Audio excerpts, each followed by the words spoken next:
like this. Hit it. The Roger Report live morning show, weekdays at 9 a.m. Say y'all, I was on Roger's panel a few times and I couldn't take it. The heat. I got out the kitchen. It was hot. I was sweating. I had to get out. He's Roger, and he's right. Check this out.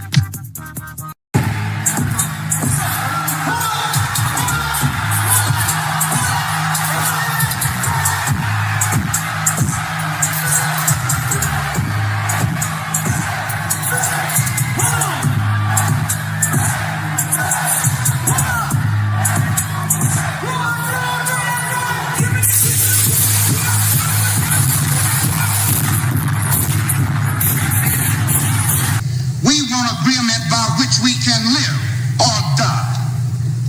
You choose. I have spoken to you a lot of times in hatred and anger, and you have not heard me. Well, you had better hear me today. If you won't listen to me when I make an appeal for the Negroes because you have no concern for the Negroes, listen to me when I make an appeal for America. You claim you love America. Well, we love America. But you are driving us back and you are making a Samson out of us, and we are going to pull down the pillars. And then you think we have no right to ask for something? Is it too much to ask you to grant us human dignity? Should we be put down and shot to death for this request? If so, you can aim your guns. What the hell do you think we care about dying if you're going to deny us the right to live?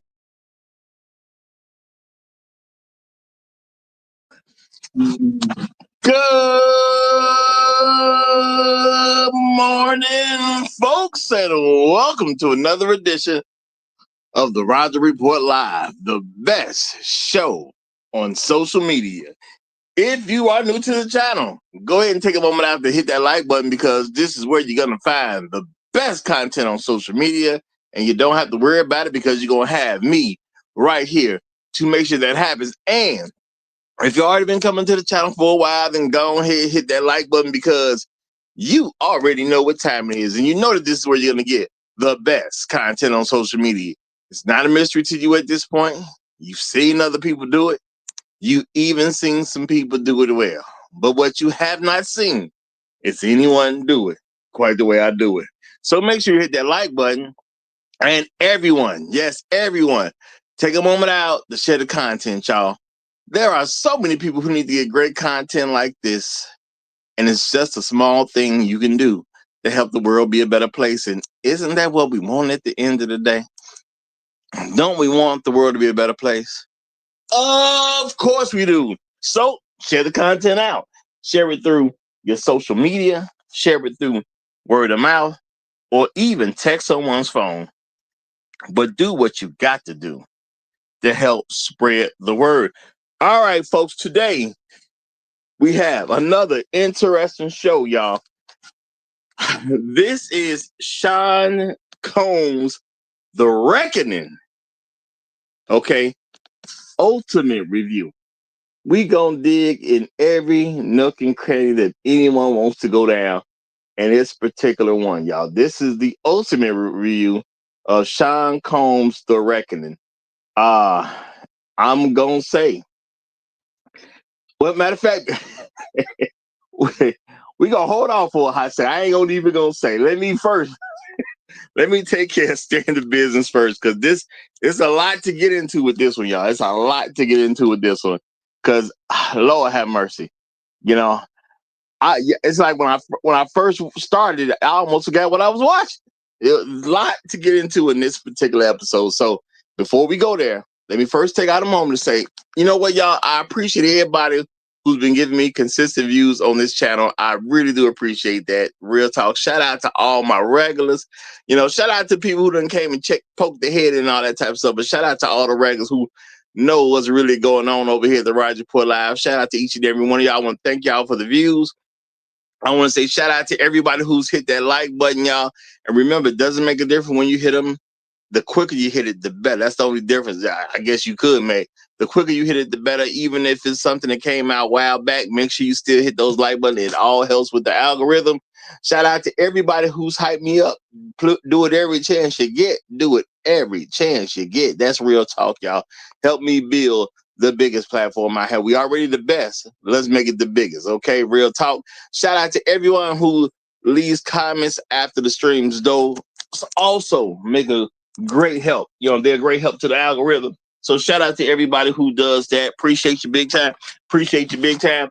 And shout out to every single person who goes above and beyond the call of duty and become a financial contributor to the channel.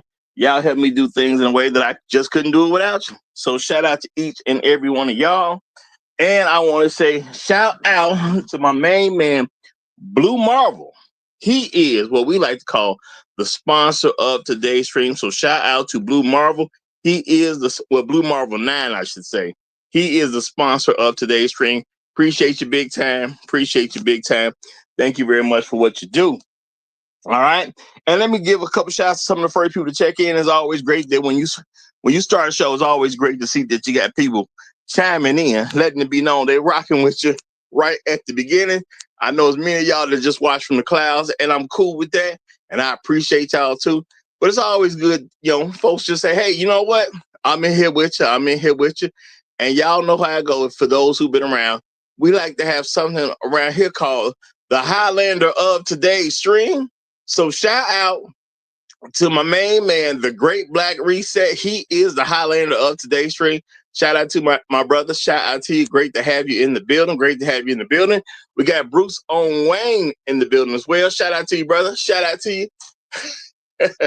Great to see you here. Great to see you here. Shout out to the Righteous Teacher. What's going on, my brother? Glad to see you. Glad to see you. We got the of the pit crew, my main man, the person who threw this suggestion out here, the person who had me working to get all this in a short period of time. And we're going to have a little bit of a talk. Mr. Suge, to you. Shout out to you, my brother. Great to see you. Great to see you. Shout out to you, my brother. Great to see you. Shout out to Mr. Me Too. What's happening, my brother? Always good to see you. Always good to see you. We also have my main man, Trey Bentley, representing like he always does. Hashtag long live the habitual line steppers. Hashtag Negroes in the wilderness. Hashtag dignity over vagina. Hashtag Al Gore's babies. Hashtag Hell Hydra. Shout out to you, my brother. Shout out to you. We got Afro Merchant in the building. Great to have you, brother. Great to have you. Tunner Runner is in the house. What's going down? What's going down? We got Floyd Thompson in the building. Yay, yay. My main man, Capri, is in the house. Good to see you, brother. Capri 10 is in the house. Great to see you. Trust is here as well. Oh, so great to see you. The darling of the channel is in the building representing. Appreciate you, sister. Hashtag the best show on social media. And, of course, she is right. She is right. We got narratives and dialogues in the building. What's going on, my brother? Great to see you. Great to see you. Always glad to have you here. Always glad to have you here, y'all. Devin Townsend is in the building as well. And my main man, superstar Jay Quick, is also in the house, y'all. Now, we about to get into this one, y'all. We about to get into this one. And you know what I didn't do, y'all? I'm going to do it right now. I didn't put the link up because this is a review. When I do reviews, because we do some movie reviews and whatnot over here at this channel.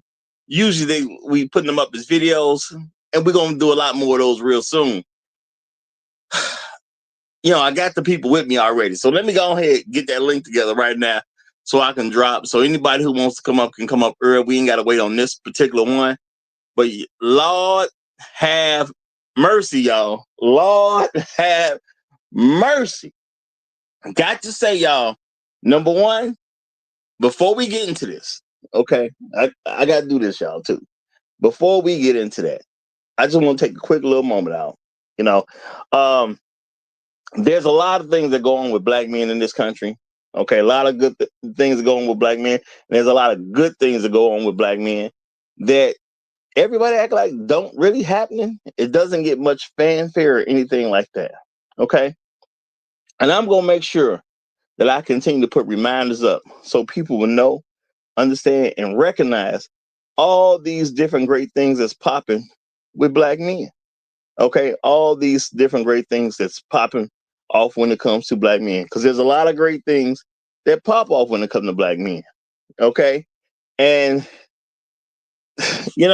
Godfrey, the comedian, said, oh, and you know what? I got to say this, y'all. You know what? Shout out to my main man. I didn't do this, y'all. Shout out to my main man, the person who helps keep order even when I ain't doing it like I need to do it. Chef Mike's Roundtable is in the house. Appreciate you, brother. That's the pit master right there. The pit master is in the building. And you know what, pit master? I got you, my brother. I got you, my brother. But before I even prepare to drop that link, but I'm definitely gonna get on that. I want to say shout out to Godfrey, who gave us a story. He talked a little bit about something I'm very much aware of, but it was nice that he heard it from Stan Lee himself, y'all. Made a quick little mention of my main man, Wesley Snipes, when he was just talking about the greatness of black men. The greatness of black men. He mentioned Wesley Snipes because Stan Lee mentioned Wesley Snipes. And what was Stan Lee talking about? Stan Lee was talking about how Marvel was on the brink, y'all. They was on the brink of collapse. Now, they're a juggernaut in Hollywood now. A juggernaut in Hollywood now. Really the juggernaut in Hollywood, truth be told. Okay? Company going down. And y'all know who saved them? The people they say ain't got no value. Black men. The Wesley Snipes. That's right, y'all. The Wesley Snipes. And that had a lot to do with the movie Blade. He put on a great showing of the movie Blade, did his thing, saved Marvel's behind, y'all. So don't let somebody tell you that we ain't valuable, because ain't no truth in it, y'all. Ain't no truth in that. We are extremely valuable. And that's real talk. We extremely valuable. Don't let nobody tell you we ain't got no value. Don't let them tell you, people don't pay attention to black men like that. Black men can't do this and can't do that. That's just, it ain't true. It ain't true. And that's just real talk. So shout out to Wesley Snipes for saving Marvel's behind. I don't know if Marvel has ever came out and acknowledged the greatness of Wesley Snipes and how they still in business because he did such a great job with Blade. But hey, we got to put stuff out there like that. And that's real talk. Okay. Now I just put up the link, but we also gonna go over the rules over here at the Roger Report Live, because we do have these rules for a reason. We want anybody to be able to come up and give their opinion on different things like that. But these are the rules of engagement over here at the Roger Report Live. Number one, no talking over the host, y'all. If you haven't figured it out yet, that's me. No talking over the host. Number two, stick to the subject of the show. So yes, y'all, we're going to be talking a whole lot about this docu-series, I guess we're going to call it, this docu-series called The Reckoning. Okay, Sean Combs' The Reckoning. And I'm going to say he got wrecked. Okay, he definitely got wrecked. Number three, we're going to be respectful to others as they speak. Number four, everyone is afforded a 2-minute uninterrupted opening statement. Use it wisely. Number five, different opinions are welcome, but you must remain respectful at all times. And number six, keep the cursing to a minimum. Yes, y'all, keep the cursing to a minimum. All right. All right. And you know what? We're going to put some type of disclaimer here at the Roger Report Live, y'all. We deal with very adult content. We only want children watching this channel with their parents' permission. Okay, everything is labeled for adults. Everything is labeled for adults.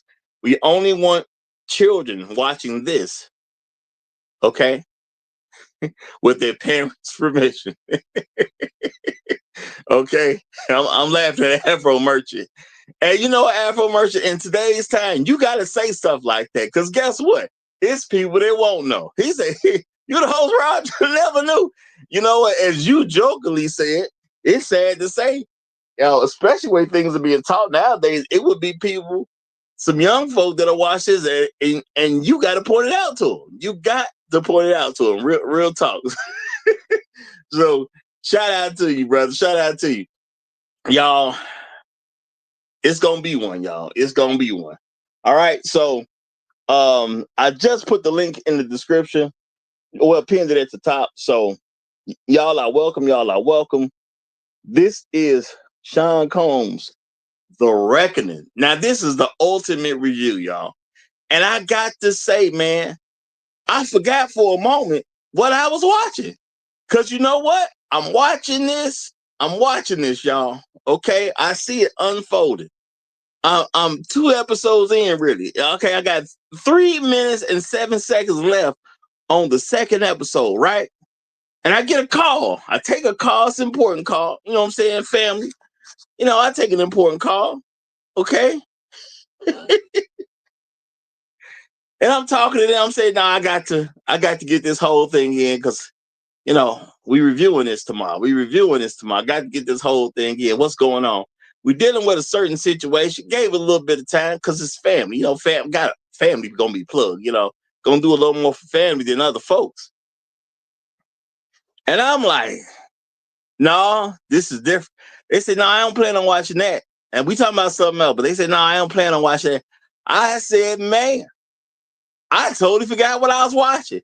Because I'm sitting here thinking we finna hear all type of sexual stuff going down and how Puff was this and how Puff was that and how Puff was a freak, the ultimate freak and all. And I'm like, we ain't got to none of that stuff. I said, oh, no, they did mention one lady. So there was a lady back in the day. The back in the day lady got mentioned. But other than that, this was nothing like what I thought it was. I thought I was watching something that wanted to take Puff down for and with criminal charges for the murder of Tupac. That's what I thought. I was like, what? So I don't know what's going on. I thought somebody was trying to bring Tupac down for a murder. I forgot for a hot second that this had something to do with a crime that had sex involved. I thought somebody was trying to take down Puff for the murder of Pop. And I thought about it. I said, y'all know, ain't no rules when it comes to murder. It's rules, but ain't no statute of limitations when it comes to murder. I'm like, cause they trying to they got Diddy in there right now. They trying to make sure he don't never get out. Is that what's going on around here? Now, let me say right now, y'all, real talk. I'm gonna say shout out to 50 Cent, y'all. Shout out to 50 Cent. Now, people may say, well, why are you shouting out 50 Cent? This was executively produced by 50 Cent. Okay. Now, real talk, whatever you want to say about what he did. Okay. Real talk. 50 Cent does great work. Point blank, period. Okay. I'm not even looking at the subject matter. I'm saying 50 Cent does great work. 50 Cent, you know, started off to the world as a rapper. Okay. 50 Cent has a great business mind.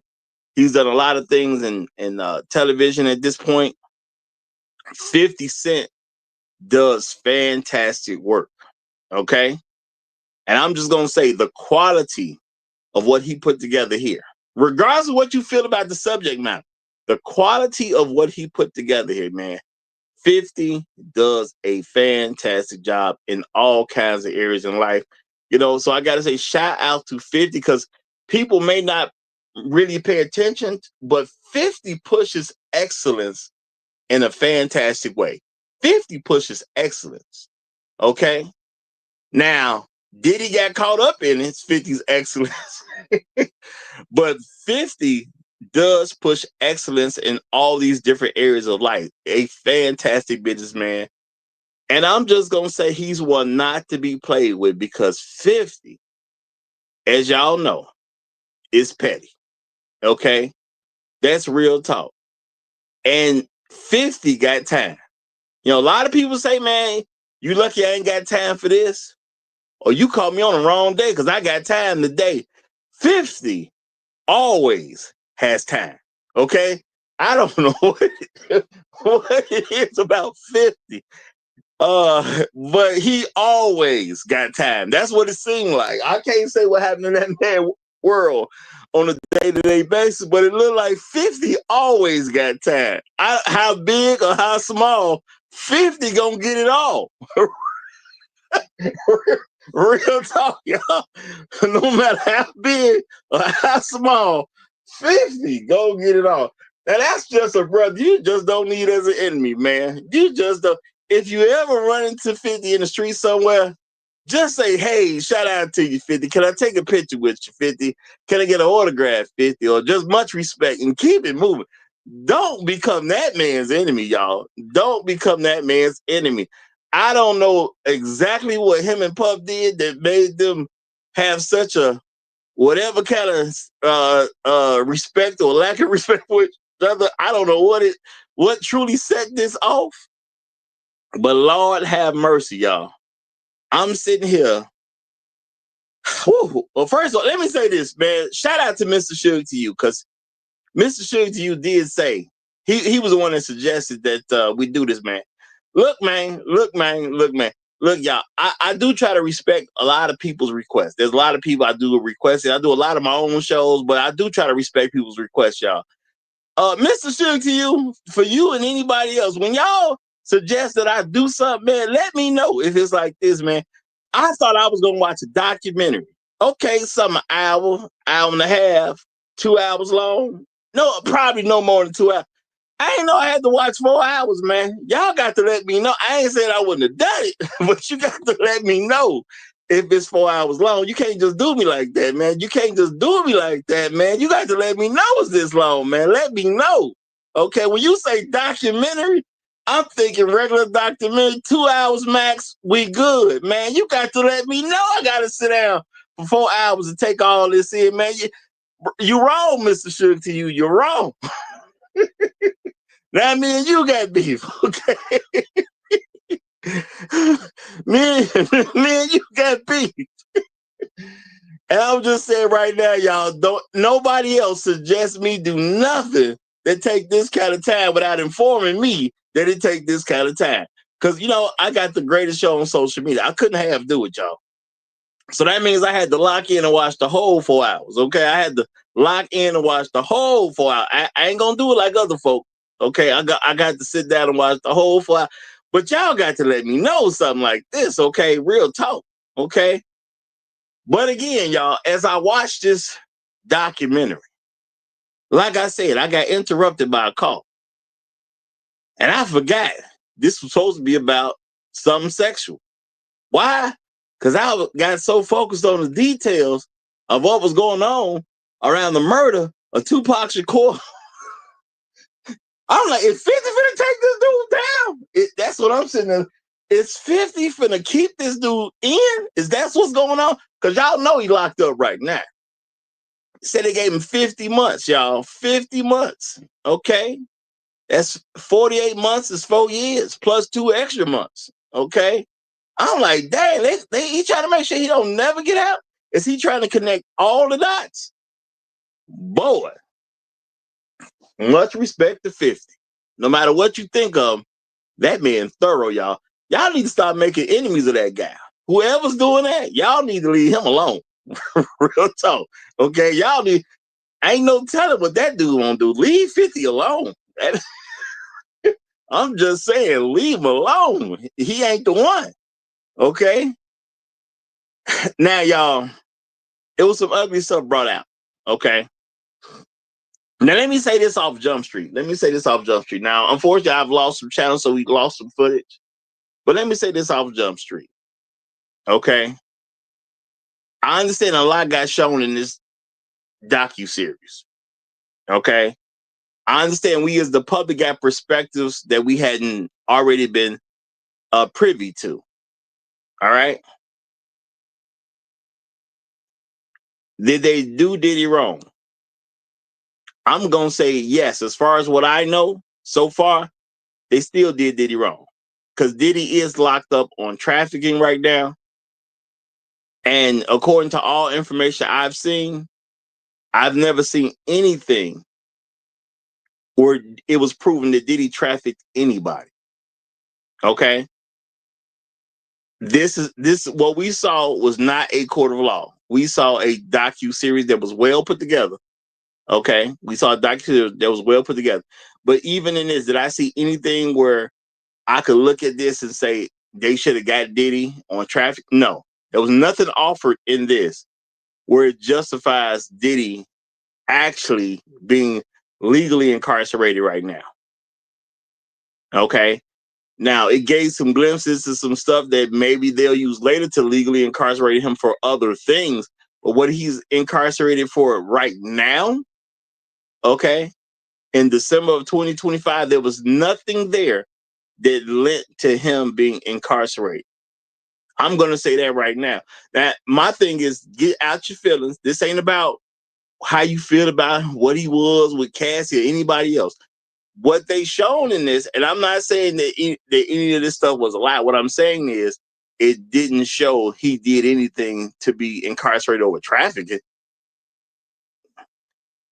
Now 50, well, not 50, but Diddy. I mean, this showed me sides of Diddy that, of course, I didn't know personally. How could I know? How could I know? And I'm gonna say Diddy did accomplish a lot. You know, back in the day, I wanted to meet Diddy. You know what I'm saying? If you told me we could sign with Bad Boy, I'd be like, hey, let's look into that. Let's look into that. Unfortunately, the sign with Bad Boy, according to the story, you're gonna get a stack yay fit. And you got to get this signed in 24 hours. And I like what they said about the lawyer breakdown. Okay. The lawyer breakdown was, hey, they gonna let you be on Bad Boy. You just ain't gonna get paid for being on Bad Boy. I'm just gonna tell you right now. They told you to sign that in 24 hours. Yeah, you can be on Bad Boy. But they ain't gonna let you make no money on Bad Boy. Now, is that a real thing? Hey. It is what it is, y'all. These type of things have been known to happen in the music industries for a long time, okay? For a long time. So do I believe something like that could very well be real? Oh, yeah, I totally get that. I can totally get that. You sign something that thick, yeah, you ain't about to make a dime, okay?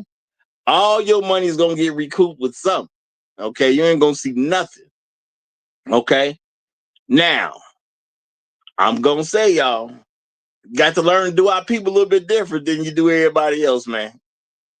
That's why you got to have some type of family about yourself, because if it ain't family, I mean, boy, I mean, I've heard the stories about how other people got out when it comes to that music industry, especially. I ain't saying they don't do this in other areas of life, but Lord have mercy, okay?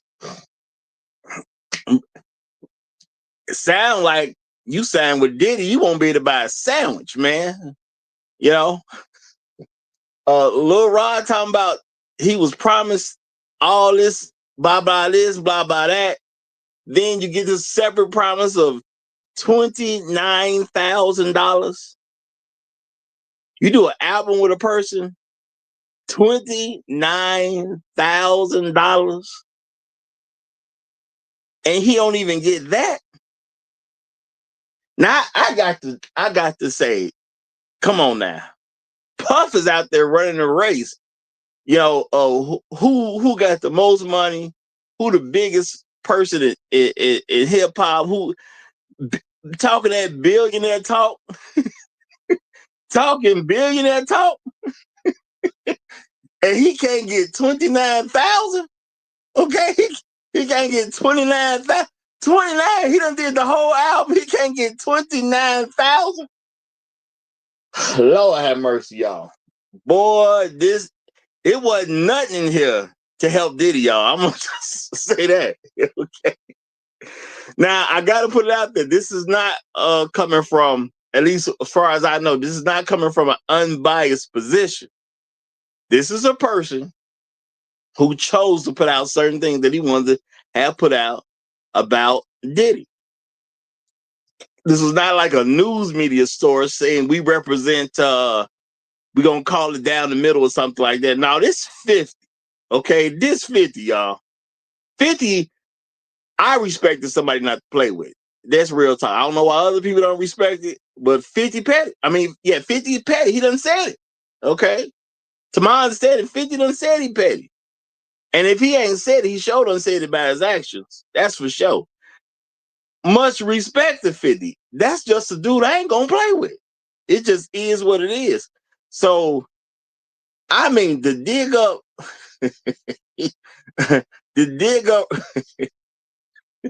Lil Rod, shout out to the Great Black Reset.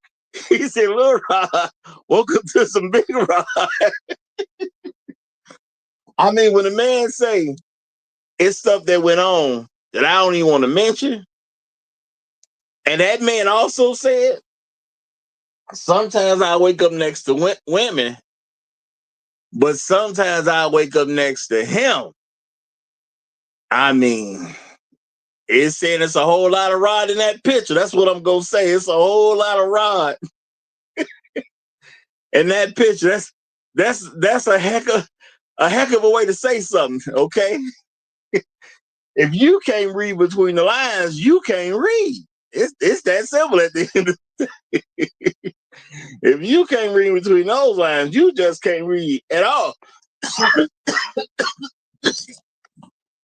Okay.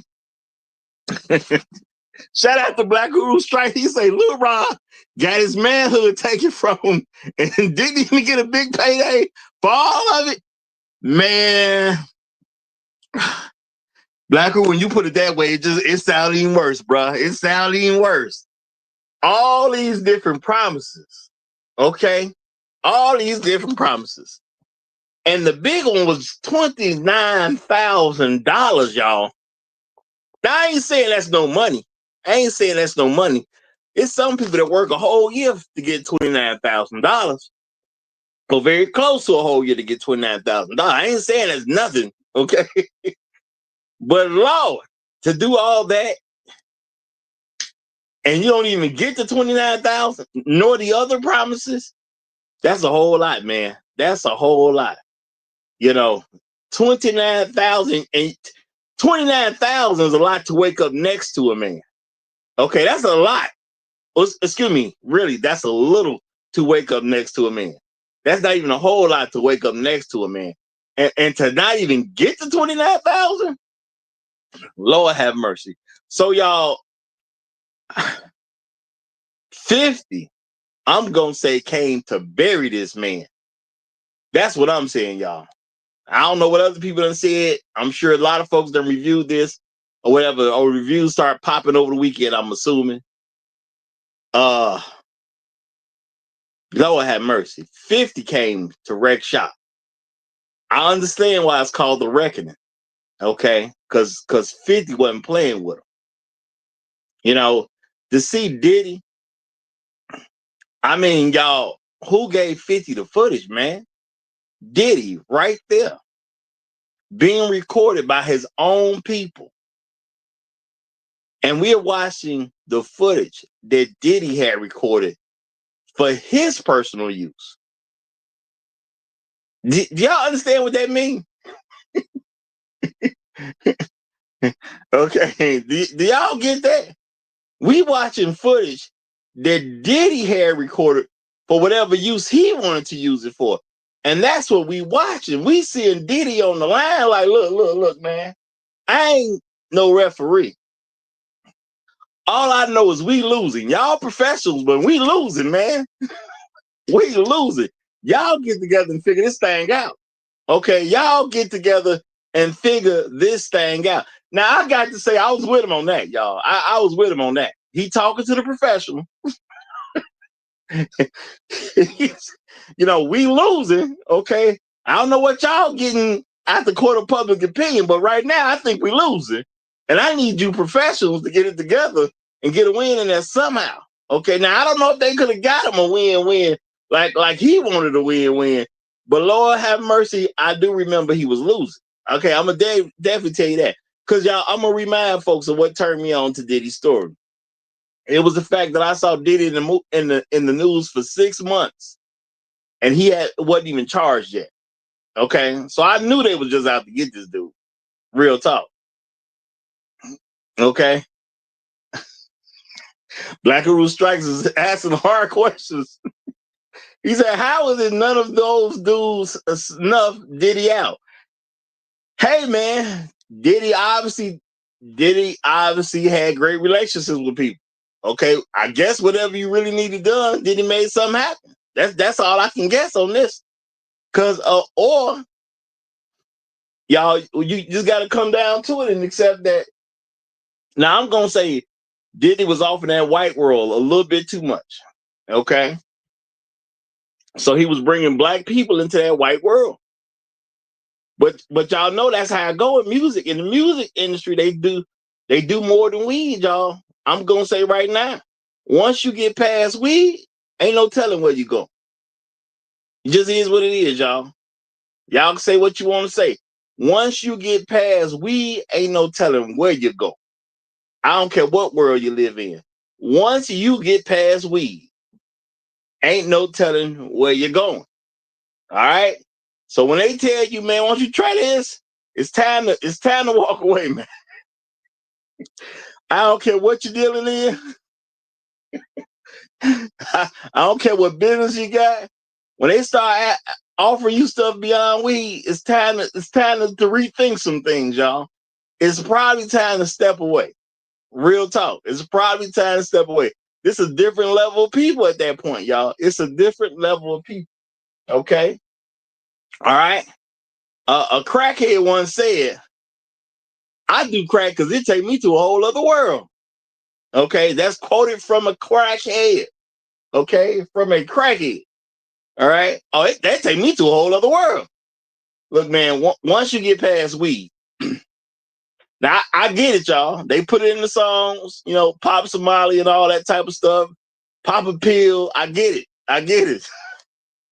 They do all that stuff, man. Once you get past weed, ain't no telling where you're going. So if you wake up next to a man and you did something beyond weed, don't say Roger didn't warn you, okay? Don't say Roger ain't warn you, okay? When you do something beyond weed, if you do something beyond weed and you wake up next to a man, don't say I ain't warn you. It is what it is, man. And that's just real talk. But I'm going to say, y'all, the quality of this programming was excellent, okay? The quality of this programming was excellent. And that's real talk. Because you know what it did? They gave us stuff directly from the horse's mouth. Now, I don't know how 50 got all this stuff done, but they gave us stuff directly from the horse's mouth. They gave us clips. They gave us people who was in there doing the thing. They said it themselves. You had the woman saying, "Look, I got kidnapped. We about to go kill Cuddy." Okay? Man showed up with a gun about 6 in the morning. We about to go kill dude right now.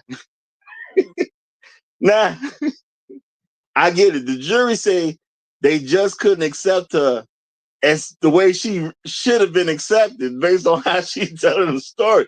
And I guess if you have a long enough relationship with somebody, I guess things do kind of seem a different way. But I'm going to say that's one of the craziest ways I've ever heard for somebody who's about to be accomplice to a murder. We about to get dude right now. What's all this weed stuff? I'm just waking up. You know what time it is? Get your stuff on, girl. We about to have our business right now. Our business, I don't even know that dude. Okay. That's Cassie friend. I don't even know, dude. We about to handle our business right now. Woo! The way they was putting it on him, but they was putting it on him, man. Okay. They was putting it on him. Okay. Shout out to Black Who Strike. He said a lot of the filming was sanctioned by Combs himself. Really, like, you know how they got it. Hey man, I'm pretty sure there's a little something out there called payola, y'all. I'm pretty sure there's something out there called payola. But hey, technically, I don't know. I wasn't there for none of the transactions. Technically, I don't know. Oh. Shout out to Halfo Merchant. Oh, we speaking French now? Y'all, it always get French when it's really finna go down, you know? That's how you know it's real. If y'all don't know that, that's how you know it's real. When they get French on you. We about to go get Cuddy right now, okay? She probably prayed like she ain't never prayed in life. Like, Lord, please don't let this nigga be home. Please don't let this nigga be home. If I ain't never asked you for nothing, Lord, all that other stuff don't really mean much, man. Just please don't let this nigga be home. Woo! Y'all. And man, that just give me a little bit more insight into Cassie, y'all. Cassie just out here doing what she want to do. Now, I understand a lot of people take Cassie in this role like she's this victim of this uncontrollable man in this crazy world. No, Cassie was having a good old time. That's all I can say, y'all. Cassie was having a good old time. Did y'all see how what I'm going to assume is an Indian man? I think he was Indian. How he talked about this. I don't know who Puff is. I don't know nothing about Puff. And, Cassie was do these things and boom, she right back there the next day. Cassie was having a good old time. Okay, Cassie was having a good old time. Cassie knew what the game was, but Cassie said, no, I want to do stuff the way I want to do it.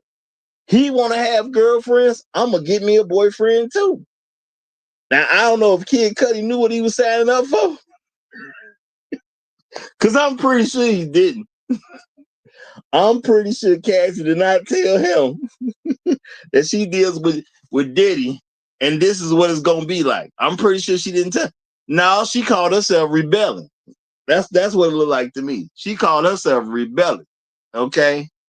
He want to have all these extra women around. Didn't you know that man was married? Didn't you know that man was how you going to be number one? Okay? How you going to be number one? When you got to the man, he was already messing with Kim. Okay, Kim Porter was already in play. She was the wife. Okay, you was the other woman. Okay, you was the other woman. Okay, now shout out to my main man, the Great Black Reset, y'all. Appreciate you, my brother. He hit me with the $5. He says, tell Chef Mike. He said, tell Chef Mike, I got Tourette's. I can't help it. Well, brother, you may come up and say what you need to say today, y'all. You can say what you need to say. Hey, I'm going to ask that we still keep that curses to a minimum. But y'all can say what you want to say because this was a monster right here, y'all. This was a monster. Okay? Oh, man. This was a monster right here.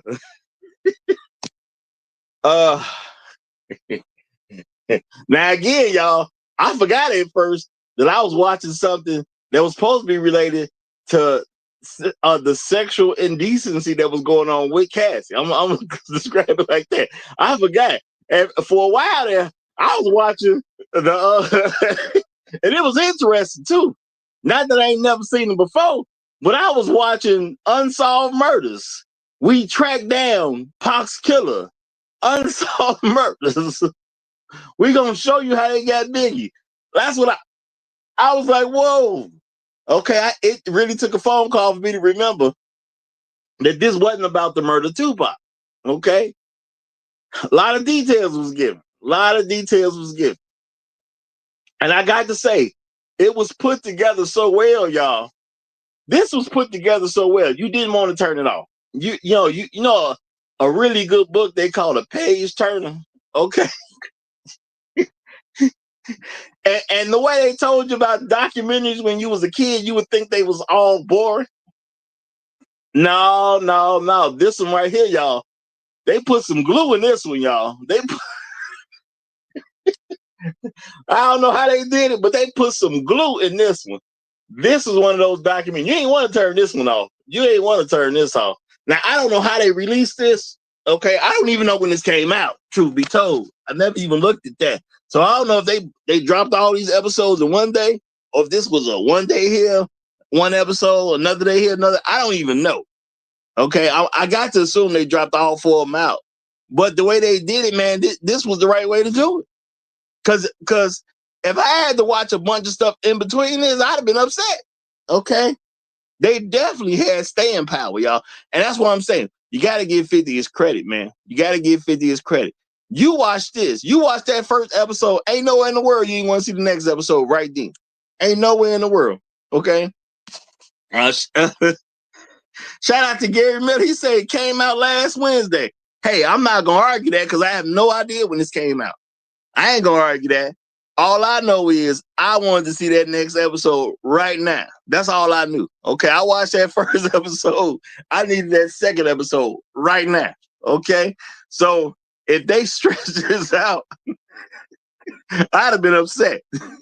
Well, if I had to watch it stretched out, I would have been upset, y'all. Real talk. All right, real talk. Y'all, I mean, it was the world of hip hop. Okay. You saw stuff about his relationship to Andre Harrell. You saw things about who his daddy was. You saw things about this perception of who his mother is, and you saw things about maybe some of the ideas that he grew up on who he's supposed to be and how he's supposed to be and how he's supposed to present himself as a man. I mean, they gave you everything you needed to hate this nigga. I'm gonna say that, y'all. They gave you everything you needed to hate this nigga. Okay? And yes, I think that's how it came off. To hate this nigga. I think that was part of the strong messaging in this. We gonna give you everything you need to hate this nigga. This nigga right here. This nigga right here. We gonna give you everything you need to hate this nigga. Okay? Look, he started off bad. Okay? His daddy wasn't no good. He got his head blown off. Not that he really said a whole lot about his daddy, but the picture they kind of paint is like his daddy wasn't no good. He got his head blown smooth off. Okay? It was just going to be a matter of time for this little nigga did something that you'll want his head blown smooth off. Okay? I mean, the way they painted the picture of this dude, crazy talk. Crazy talk. Okay? Shout out to Patrick Sack. Okay? He said, dude slapped his mom. Now, look. I'm going to say, black people especially, y'all. It's ways to get black people ticked off at other black folks. It's definitely some ways to get black people ticked off at another black person. It's ways to get the job done. But to put this out, y'all, that man done slapped his mom. Okay? Yeah, you know what? That was one of them parts. I had to rewind. What? Did I hear what I thought I heard? I had to rewind that. I knew I heard that out of context. I say, who they talking about? Who they talking about? Because they was just talking about his mama. Okay? Janice is her name. They was just talking about his mama. All right? And now they talking about he slapped somebody. Whoa, let me rewind. Where the other lady come from? That's what I had. That's literally what I did mentally. Where the other lady come from? Because they was talking about his mama. Janice, his mama. They was just saying something. Then they saying he slapped her. I rewinded because I'm like, where the other lady come from? I did it like twice, y'all, to make sure that it didn't slip past me where the other lady came from. Because I knew good and well he didn't slap his mama. I just knew that good and well. I couldn't even accept that at the moment, okay? I couldn't even accept that at the moment. Who was they talking about? Because I heard him talking about his mama. Then they say he slapped her. Where the other lady come from? But I couldn't find the other lady, y'all. I couldn't find. So you want to get a group of black people pissed off at somebody? You throw in something about slapping their mama. Okay, I don't care what your mama did to you. Black people in general just ain't finna accept that one. So I'm telling y'all, they gave you every reason to hate this nigga. Real talk, every reason.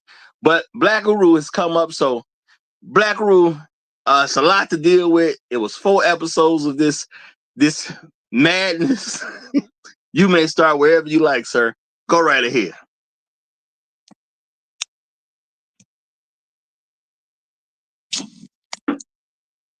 All right, if you're unaware of Black Uru, you are on mute. You are on mute. All right, now he got knocked off, y'all. So I guess he'll come back. All right. Now, y'all, a picture was painted. Okay, I'm gonna say that. The picture was painted. Now, this don't take away from all the good that Diddy has done. Okay, Diddy done did a lot of good things in his life. You know, he got the fanfare over. But the way they painted him as this jealous man who made certain moves so he can make a come up, but he was willing to use any and everything to make his come up. I can be big, but no one can be bigger than me. Okay? No one can be bigger than me. You know? Now, I'm going to say this, y'all. As I watch this stuff about, you know, this tension, they say this tension that was building up between Diddy and Pac. Why? Because Pac was just simply being a friend to Biggie. That's all he was being. He was just being a good friend. He was supporting Biggie. Pac knew he was that dude. It seemed like he felt Biggie was going to be that dude too. Okay? I've never seen it where I thought Pac thought Biggie was a threat to him. I never got that out of Pac. Okay? I never got that out of Pac. That he saw Biggie as a threat. But now I can see exactly, well, it seems like I can see exactly why he really had in his mind that Biggie was an enemy. You know, because you know, years have passed, y'all. A lot of us who are old enough to be alive and kind of seeing some of what was going on when all this stuff went down between them. I mean, they gave you good reason to see why Pac thought stuff came from Biggie's camp. Not saying Biggie did it, but it looked like it was. They definitely made it look like it was Diddy behind it the whole time. Okay, they definitely made it that way. Okay, well, Pac, Diddy. Oh, okay. Well, all right. Well, Diddy want to be Biggie's best friend, but Pac really his best friend, and Diddy don't want to come in second. Okay, he don't want to come in second. Well, Diddy want to hit him with the, well, let's talk some business about this and business about that. And I can see Pac on some, well, nigga, I don't need no business with you. This is my homie right here. I don't need you for anything. And y'all, Pac was one of those people who didn't need Diddy for anything. Because let's keep it real. You know, what was going on with Pac's life, you know, once he was with Death Row, I mean, he was with Death Row. You know, Pac was doing the movies and all that type of stuff. He was good. Shout out to Superstar J Quick. He said 50 is not behind this. He's not power enough to pull this off. The real powers that be are behind it and using him to propagate it. You know what, Superstar J Quick? Only thing I'm saying is I believe I saw 50 sitting there as the executive producer. Okay. So I think 50 just used what 50 had available. Okay. I think that's what it is. Now, how other people are going to push it, yes, you can get the powers that be behind to say, hey, let's get it over here, let's get it over there, let's make sure it's a big thing, let's make a big whoop about it. That can happen. But it doesn't mean 50 don't like this nigga. And I'm not saying 50 touched everything personally. He's just the executive producer. He don't necessarily touch everything personally. All I'm saying is whatever he put his name on, he does good work. I'm just gonna say that. Whatever he put his name on, he does good work. And I'm gonna say this was a lot of good work. The way this stuff was edited, the way this stuff was put together, the thought process of that they put in here to get you to think this or get you to think that. I'm saying they did a fantastic job because I'm sitting over here thinking like, dang, okay. I didn't really think Biggie was doing it, but he had me rethinking some things. Now, I'm old enough to remember when Pac got killed. I'm old enough to remember, okay? I remember Pac getting killed, okay? I remember Biggie getting killed. And I'm sitting there like, so the whole Bad Boy East and West Coast was really just about, okay, this was about Diddy and Suge, but it's really just about Diddy because Diddy is just a jealous nigga. Now I'm going to just say straight up, that was my first time having the thought process that whole East Coast, West Coast thing and how it just kind of took place was about some nigga being jealous. That's crazy work right there. I hadn't had those thoughts before this, okay? This is really about some nigga being jealous because Biggie had a friend? So Biggie can't have no friends? That's how it was? Biggie can't have no friends? That's what we doing? Do y'all hear how that sounds? Do y'all hear how that sounds, man? Biggie can't have no friends. Diddy got to be the one, the only, the biggest, the best. Dude can't have no friends. That just don't sound right. Okay, let's just keep that real. It just don't sound right. Don't sound good. Don't sound right. Okay, but obviously that's what was going on. Okay, obviously that's what was going on. Okay. Shout out to my main man, Gold P, y'all. Gold P just hit me with the Cash App. He says with the Trail Billy and Shark Sims tax, $5.95. Appreciate that, my brother. Appreciate it. Shout out to Gold P. Shout out to Gold P. Thank you very much, my brother. Thank you very much. Appreciate it. Appreciate it. Now, Afro Merchant says psychopath. And they did a little that in here, y'all. Now, I guess Trail Billy said, I guess in order to be fair, he said, I mean, most beats are because of some nigga get jealous. Well, I guess technically that's true. Technically that's true. But most niggas don't cause a coastal beef. Most people don't cause a coastal beef. So I guess it's a little bit different sometimes, you know? Because y'all know how the media played all this stuff up and they wanted to be this whole coastal thing. It ain't like it was just the two individuals created some type of coastal war. No, the media was doing that. Okay, because I remember that too. I do remember that too.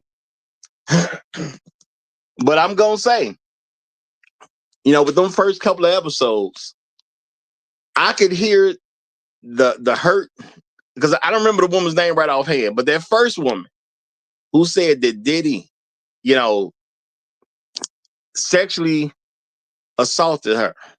She was knocked out, okay? And Diddy was having his way with her. And then eventually showed it at parties and whatnot. I can understand her, y'all. Now, I'm going to just tell you straight up, because I didn't say this plenty of times, y'all. I just don't be believing what a lot of women say, okay? A lot of women got all kinds of stories about dudes. I just don't really be believing what a lot of women say. Now I'm gonna say for her, I can understand if her story is true. I can understand why that kind of hurt her, because if you come from a family and you ain't got no money like that, you ain't known like that, your name ain't big and all that type of stuff, and your people teach you about loving yourself, respecting yourself, carrying your name forward in the right direction. So to hear that you was knocked out at some point and somebody was sexually having a way with you, so that little bit of dignity that you did have, that respect that you did have, somebody knocked you out and took it from you. I can see that being extremely painful. I can see that being extremely painful. Okay. Now, if that actually happened to her, I'm very sorry that happened to her. I don't know her, but you know what I'm saying? I'm very sorry that happened to her if that's a true story. All right. Because that gotta hurt. When your parents work that hard to put you in a certain position so people can respect you, and then you meet this dude who does make a come up or whatever, and you would think that she would be living part of the good life, and something like this happened. That's kind of rough. That's kind of rough. Okay. Now I'm gonna say this. Now, when you look at the first woman who was highlighted as a victim, and then you look at that woman that was from Danity Kane with a very similar story that she can't really remember. And all I know is, according to what she said, Diddy and some light-skinned dude, okay, Diddy and some light-skinned dude had they way with her, and she wasn't really conscious. She was kind of out of it. I'm gonna say the story sounds somewhat, something close to similar. Not quite, but close. Okay, not quite similar, but close. It was enough in there that most people wouldn't pay attention to what did match up. It was close enough.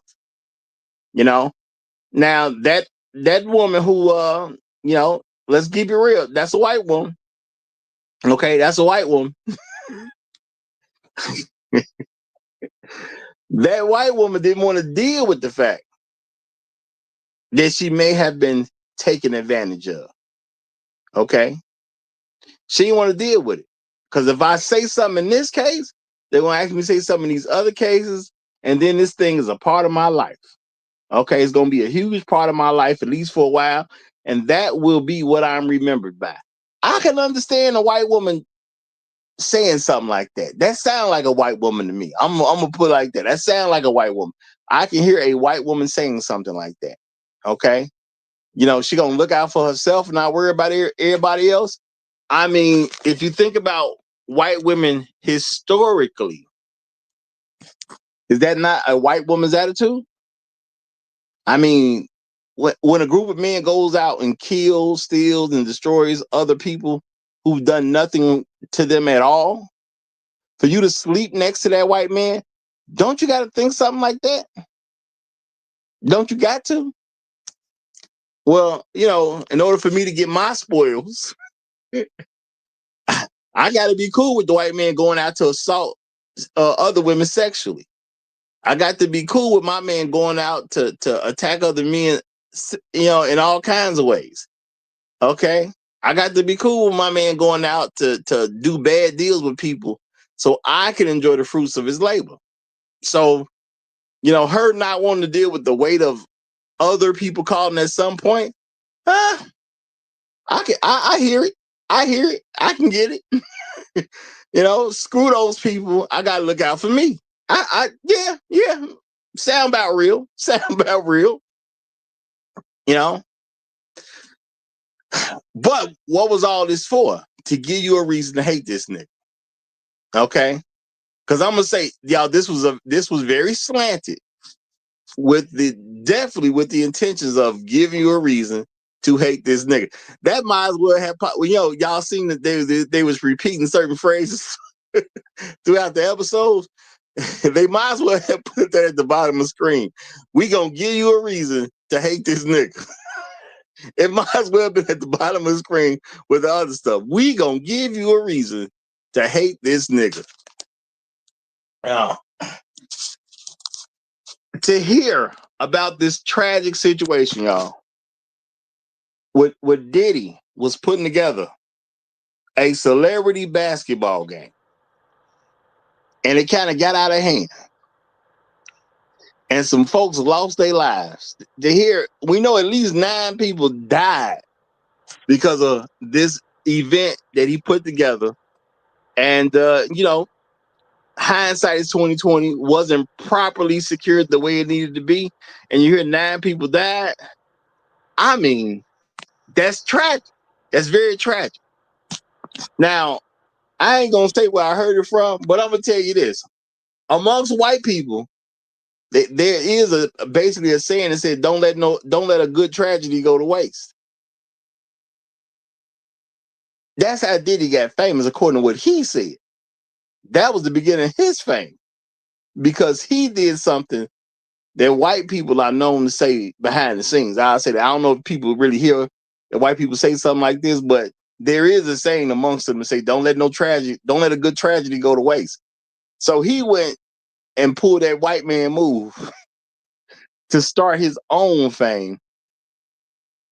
And I'm gonna tell y'all, when you hang around white people too much, sometimes stuff get out of hand, y'all. I know black people don't want to accept something like that, but I'm just telling you what it is. We hang around white folks too much. We get too much white ideology. We start moving like them. We not them. We not them. Okay. I don't recommend it. But amongst white folks, certain white folks, I'll say, powerful white folks, you don't let a good tragedy go to waste. And that's what Diddy did. He saw a good tragedy, and he said, I ain't letting this go to waste. But I'm going to go ahead and give it to the Great Black Reset since he is here. You got the flow, my brother. You got the flow. Can you hear me, bro?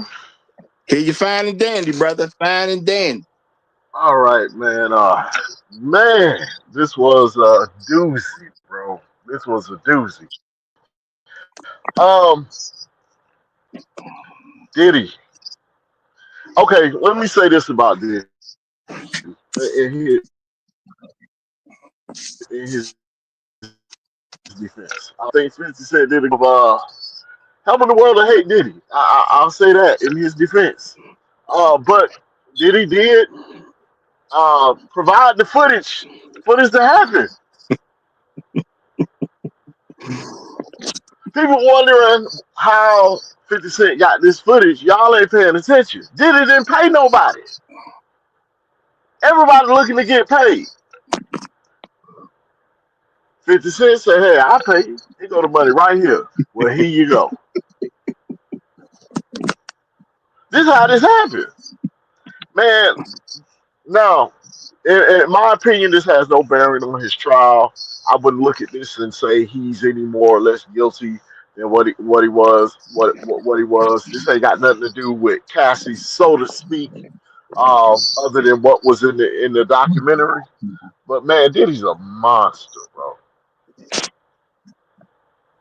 This guy's an absolute monster. He will do anybody in at any given time for his own purposes, his own reasons, and his own entertainment.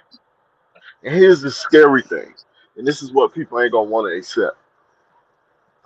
This is what hip hop is all about. This is the hip hop. This is the hip hop culture that we love so much and that we idolize so much. This is the he's the king of the degeneracy that hip hop has become.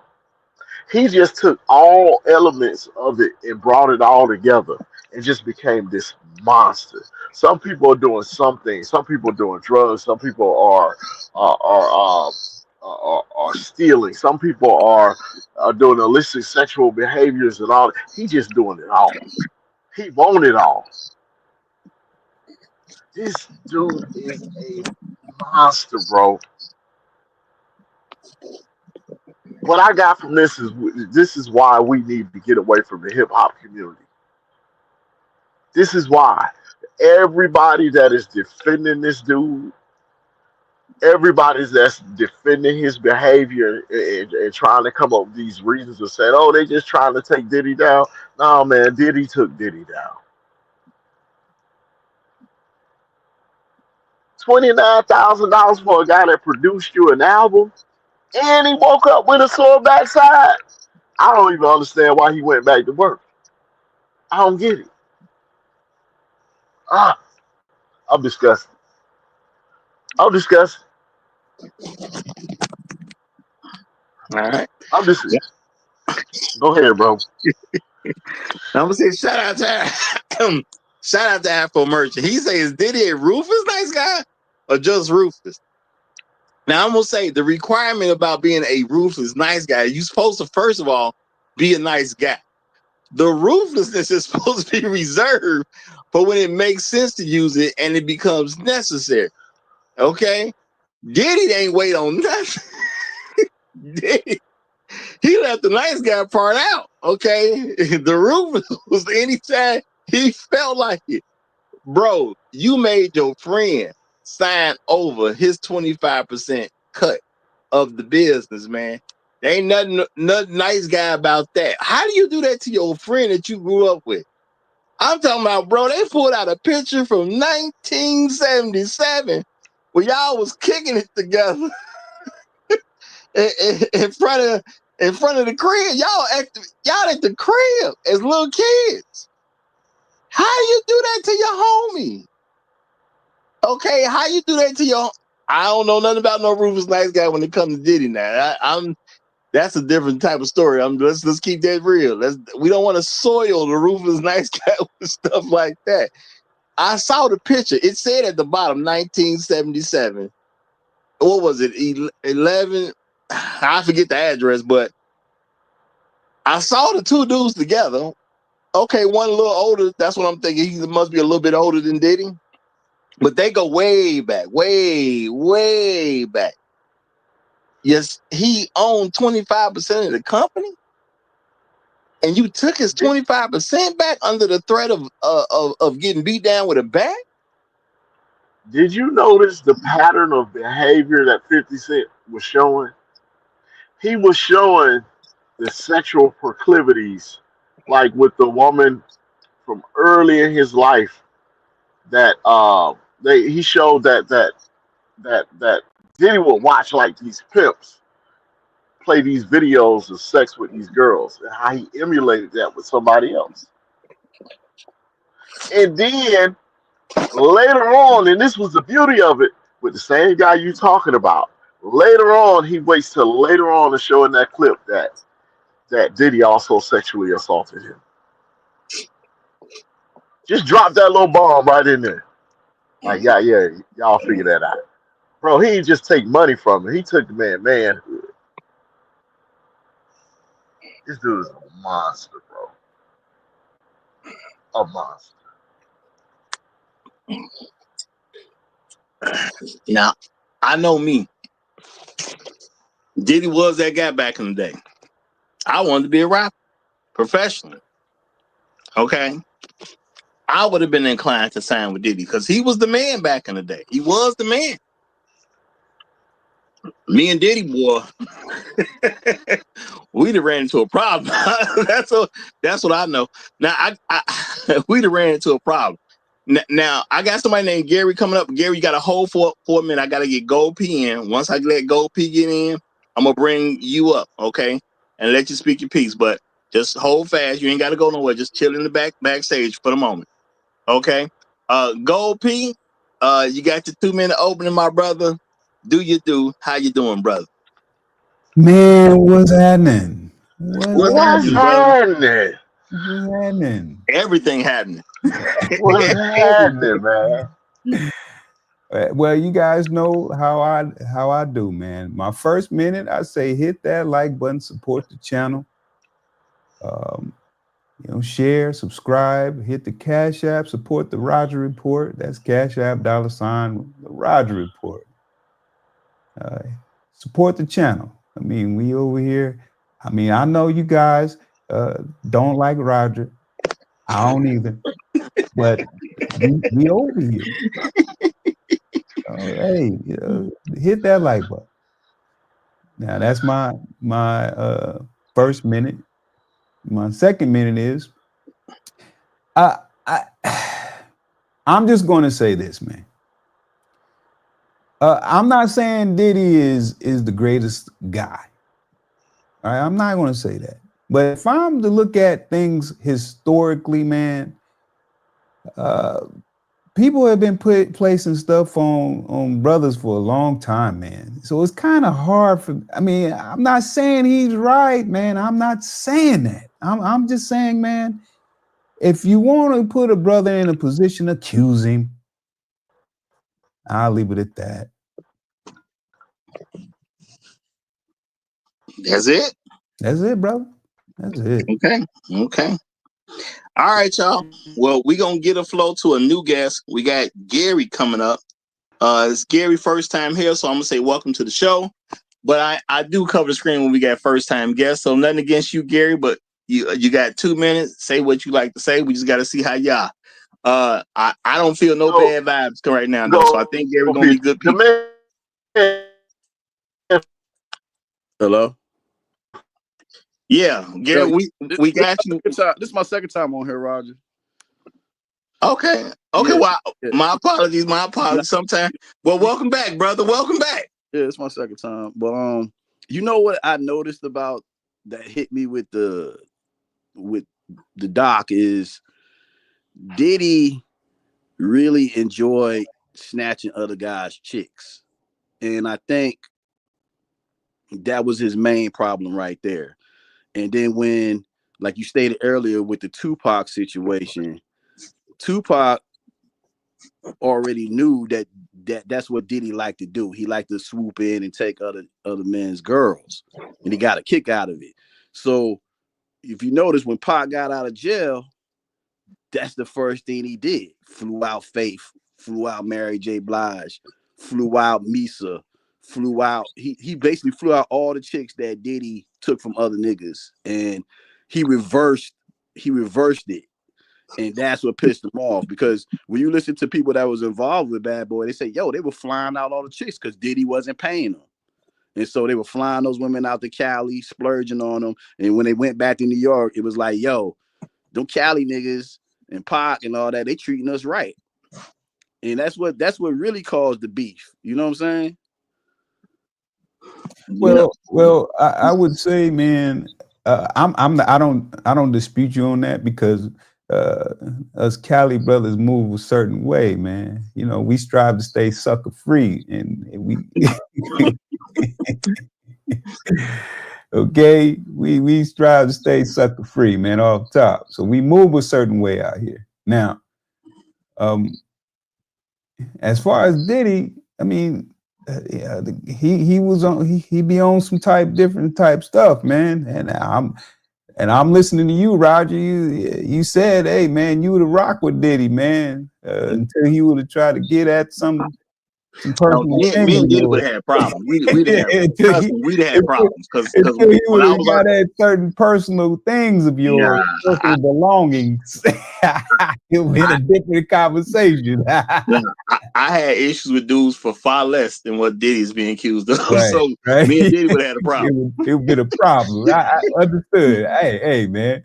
Man, I've said many times over, men don't rock like that, man. And you got dudes that will try you because they rock like that. Like, man, look, if you're on the other side like that, rock with people who want to rock with you like that, man. Don't try to bring that to brothers who don't, right? With that being said, man, I stay on my point that if you want to accuse somebody, a brother, of something, you say he did some stuff, man. We know that, historically speaking, we know that. That's my only issue, man. If this was a happenstance, it might be a different conversation. But we know regarding brothers, I mean, you accuse them of something, and then everybody piles on top of them and says this, that, and other, man. Well, that's a very true thing. My thing is there should be clear separation from men who did do stuff versus men who Right. didn't do stuff. Right. And unfortunately, they got footage that Diddy did do stuff. So we can't say that he's being unfairly piled on. No, Diddy did stuff. And Yeah. if you out here doing stuff and not paying people, I don't know who need to hear this, but it's coming out. Right. That's just something you got to accept, and that's the game. If you want to do stuff to people and you don't want to pay nobody, it's coming out. Right. I don't know when it's coming out, but it's definitely coming out. Just is what it is. I'm not mad at you for that position. But hold on, because I got two guests backstage. I got to get up. We got Soul. It's his first time here, so welcome to the show. And I got Hotech backstage too. So Soul, I'm gonna give you the floor. I ain't gonna cover the screen because I know you got your own channel. So I guess you all right and ain't finna do nothing crazy. So go ahead, brother. How you doing? You got 2 minutes. Oh man, 2 minutes on the timer. All right, what's up? What's up, everyone? But Roger, you were a rapper before, right? I was attempting to become a professional rapper. Okay, so technically you could have eventually got really successful, right? Not under these conditions. So it probably wasn't gonna happen. Okay. I was listening to Gold P, what he said about you almost wanting to, get together with Diddy about, but you think if you didn't know what he did, would you have? Diddy was the dude back in the day, and I definitely would have had one to at least meet Diddy or take a meeting with Diddy. I ain't gonna front about that. No, I would definitely have talked to him. Okay. If I'd have got an opportunity. Okay, at least you're being honest about it. Okay, that's what's up. But I think the documentary was pretty good. The hip hop industry is crazy because we're just talking about Diddy or the Diddler, but I think there's many people in that industry or just the music industry as a whole that could have had their own doc, brought up to TV, but for some reason they don't. I think like industry like the rock industry, I think they have a lot of people like that, like Diddy, but they just don't seem to get coverage for some reason, or country music or anything like that. It's not just the hip hop genre; it's other genres, but for some reason we only hear it on heavily one side. It seems, but I think it was a good doc. I think they should do a season 2. Honestly, 50, like you said, he's petty, but he can definitely make more money and do like a part 2 if there's anything more to talk about. But I think it was pretty good. He can pick somebody else at the end of it if he wants to do more. But I'm gonna say you're correct, and I'm gonna remind people this stuff goes down in every industry, y'all. There ain't no industry out here where people are safe from other people attempting to do stuff to you that you don't want sexually. If you get on a registry, just look at any big city and look at any big city, especially some city with a bunch of white folks in it. Just get on the registry. This is not an industry thing. It's an everywhere thing. It's just you may have not personally come across it, but get on that registry one day. You'll see it's plenty of regular old people that you think that ain't about nothing, and they sitting on that sexual registry too. So this stuff is across all industries. Okay, it's not a music thing. This is a people thing. I'm gonna definitely throw that out there, and I guess I'll give it to Hotech Institute. You go right here, my brother. Peace, fellas. How y'all doing? Hey, doing better than Lil Rod's behind, but go ahead. Man, what's happening, Shark, man? What's happening? I'm just probably tightening up a couple of the statements. This is the entertainment business, period. Like I'll be talking to my little homies and I'll be telling them, sometimes people make fun of, so-and-so was a one-hit wonder. Yeah, so-and-so only had one album and he ain't never came out again. Why do you think that happened? He had the hit song in the summer and you never heard him. You think he couldn't make another hit song? Or do you think he wasn't gonna let nobody hit him in the Little Rodney? And these are the things people don't understand. Like some of your favorite groups, that's why you don't hear them no more, because they was like, nah, I'm good. And a lot of people don't understand, like when Roger say, hanging around white people too long. No, when you trying to come up that ladder and become rich and powerful, this is what you come across. This is what it is. It's just what it is. So sometimes you got to ask yourself, do I want to become a superstar?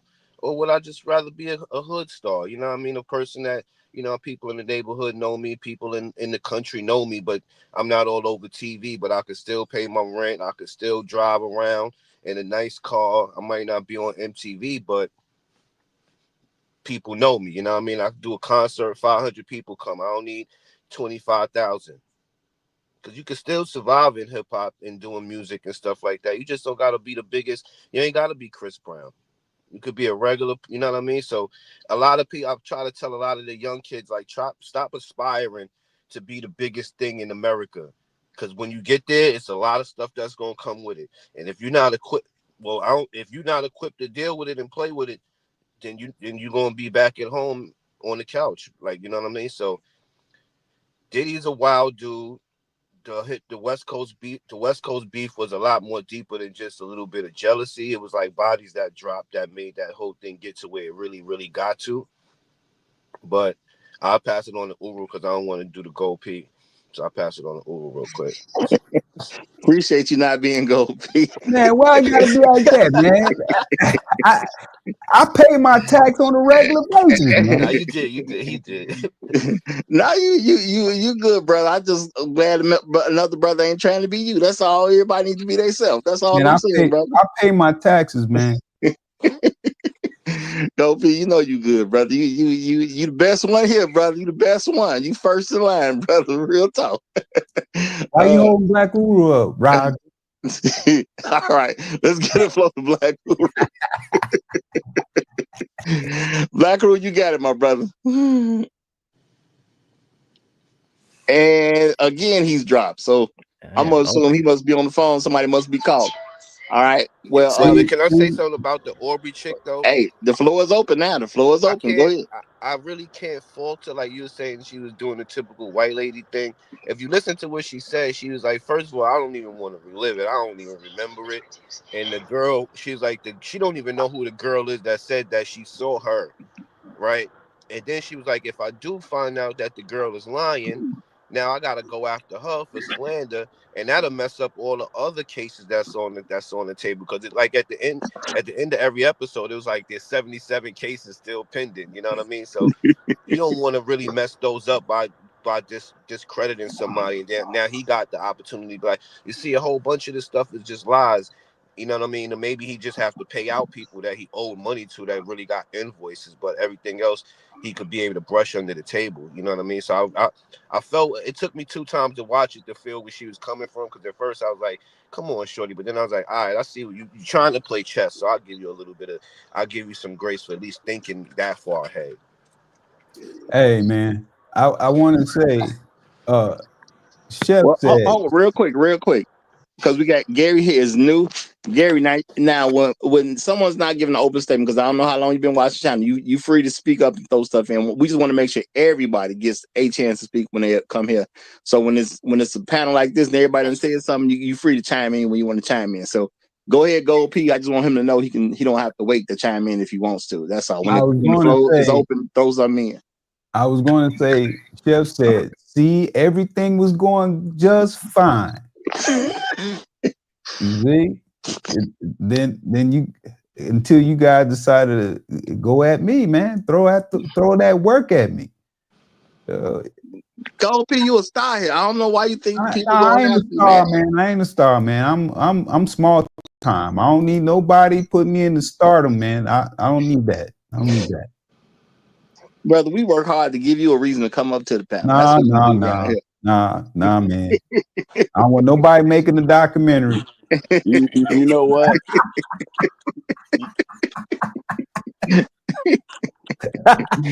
I pay my taxes, brother. Don't make no documentary. Okay. Now, well, I'm gonna say this. Diddy to think he can go along and have this trail of unpaid people around, I'm gonna say this is lunacy. I'm gonna say that. Now I respect him for being a good businessman and all this type of stuff. Yes, Diddy was one of those people I was looking up to back in the day. I was like, yeah, what if we meet Diddy or blah blah, so I was one of those guys. I would have loved to take a meeting to see if I could get on Bad Boy, because Bad Boy was jumping. That's real talk. You know what I'm saying? Well, Roger, he had Biggie And before Biggie, he had, you know, maybe 1 or 2 tracks. But being we was on the Cali side, we didn't rock with him like that. I think when people heard him with KRS-One, you remember that track he did with what was that track? He did that one track with KRS-One. It hit. It was a hit, bro. Number one. I mean, when he had Biggie, Mace was popping hard. Yeah, Mace. Yeah. Bro, But my favorite Cali singing. wasn't rock with him like that. Hold on, my number one singing group at the time, 112, was over there. They was doing it big. You know what I'm saying? Like, he was still associated with Jodeci and Mary J. Blige because you know he was the quote unquote the glue that got them to where they was. So I'm saying, bro, it's you had to respect what Diddy had accomplished. If you was a person that was in music, you had to respect. If you ain't like him personally, that's one thing, but you had to respect. The man had it, bro. He had it for a good I mean, minute. hey, he was part of groups, but I think when Suge came out and said, "Hey, man, if you want to get with somebody who's doing stuff instead of dancing on stage," we felt that. We felt that out of Cali. We felt that because we seen what it was, man. Not to take away from the people he produced or he was involved with, but we were just looking like, man, this dude right here, man. But here's the diabolical part. How y'all doing? Peace, God. Here's the What's diabolical up, part about that thing, though, Raj. Like him being in all the videos, he would literally pay himself for being in the video. Right. Like, oh man, you gotta get Diddy, man. You gotta get Diddy. He gonna cost you 100 bands, though. Now I'm gonna say that was shady, brother. That was one of the shadiest things I heard throughout this whole thing. That number one, he gonna get in your video and then pay himself for being in your video. And who knows what he was negotiating for himself to be in your video. Is that game though? That is kind No. That ain't game, bro. That's having leverage on somebody. You know what? You're negotiating your own price for being in somebody else's videos to keep yourself in the light. No, that's bogus. You know what I thought was messed up? Yeah, but you produced the video. He ain't produced the video, but it don't make a difference. It's You conflict pay of your interest, man. It's like Clive Davis all in your, you know what I'm saying? It's like Clive Davis or Jimmy Jam or Terry Lewis, you know, always not just making the music, not financing you and trying to walk you through this industry, but also kind of just in the way. And if he wasn't charging, I get it. But his first artist was Craig Mack. His first big artist as a hit was Craig Mack. And once Craig Mack kind of hit big, that's when they gave him the revenue to get on with Biggie, to go ahead and take Biggie where he was. But contractually, no one else really knew the music industry, let alone how to read and interpret a contract properly, let alone trying to read the legalese of music industry legalese. So he was so far ahead, and he was positioned to put these people, morality-wise, he was positioned to put them in the proper way. I had a manager to this day, and his name is Sid Johnson, right? Sid Johnson has been all kind of managers for Babyface and all kind of other people, right? But Sid could have been that type of person. We didn't know nothing about the music industry, but he didn't set us up like that. He set us up properly, right? And that says a lot about integrity. Wait, but Creator, you had a manager. These dudes ain't have no managers. You know what I'm saying? And that's where they messed up at. Like you heard when Babs, the chick from Making a Band, she said, "Yeah, niggas, they hit us with the contract, like 10 stacks of paper," and she's like, "They only gave us 24 hours to go check it." She gives it to her lawyer. The lawyer says, "Well, this is the way this is looking. It's like you're gonna be famous, but you're not gonna be rich." And she said, "Well, I did it anyway because it's Bad Boy." And look at her to this day. She's standing in the background in battle raps and stuff. So it's like you were smart. You got a manager. Your manager's going to know something about the you know what I mean, the in and outs of a contract. Then he will probably know some music lawyers for the business, and you where you at now. But these guys, like, yo, just being so thirsty to be in the limelight, this is what that gets you. A lot of people don't. You talk to a lot of people, and they want to be in this business. They really don't want to be rich. They just want to be famous. Yeah, because they don't know nothing about the part about getting rich. they just want their music out. I just want to, get. And to Diddy's point, a lot of these people did have. He did give them the opportunity, and I think that's the point that we kind of overlooked too. I gave you the opportunity, but sharks gonna find guppies in the water. Meaning, if I give you the opportunity and you don't fully seize it, because there were artists who understood, even though they weren't business person, they understood that, hey, I have to take control of my own, my own devices, if you will. And I understand that I need to take control. But some other people, they weren't caring about that. Like you said, they didn't care about the money. They cared about the fame.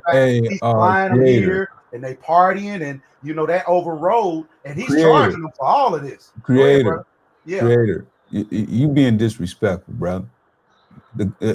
Our guy Jado that came up here, and you just keep rambling on. What's wrong with you, Roger? Roger, you a problem today. Roger, man, don't have me call Chef Roger. Now, Roger not DJing it right today. I know. What's wrong with you, Roger? I thought the man was saying something. No, at a certain point to, and I was gonna bring Jado in. Creator was creating. Go ahead, Jado. My bad. I think he's just trying to create in the way. I apologize to you because he just using you as cannon fodder to get me.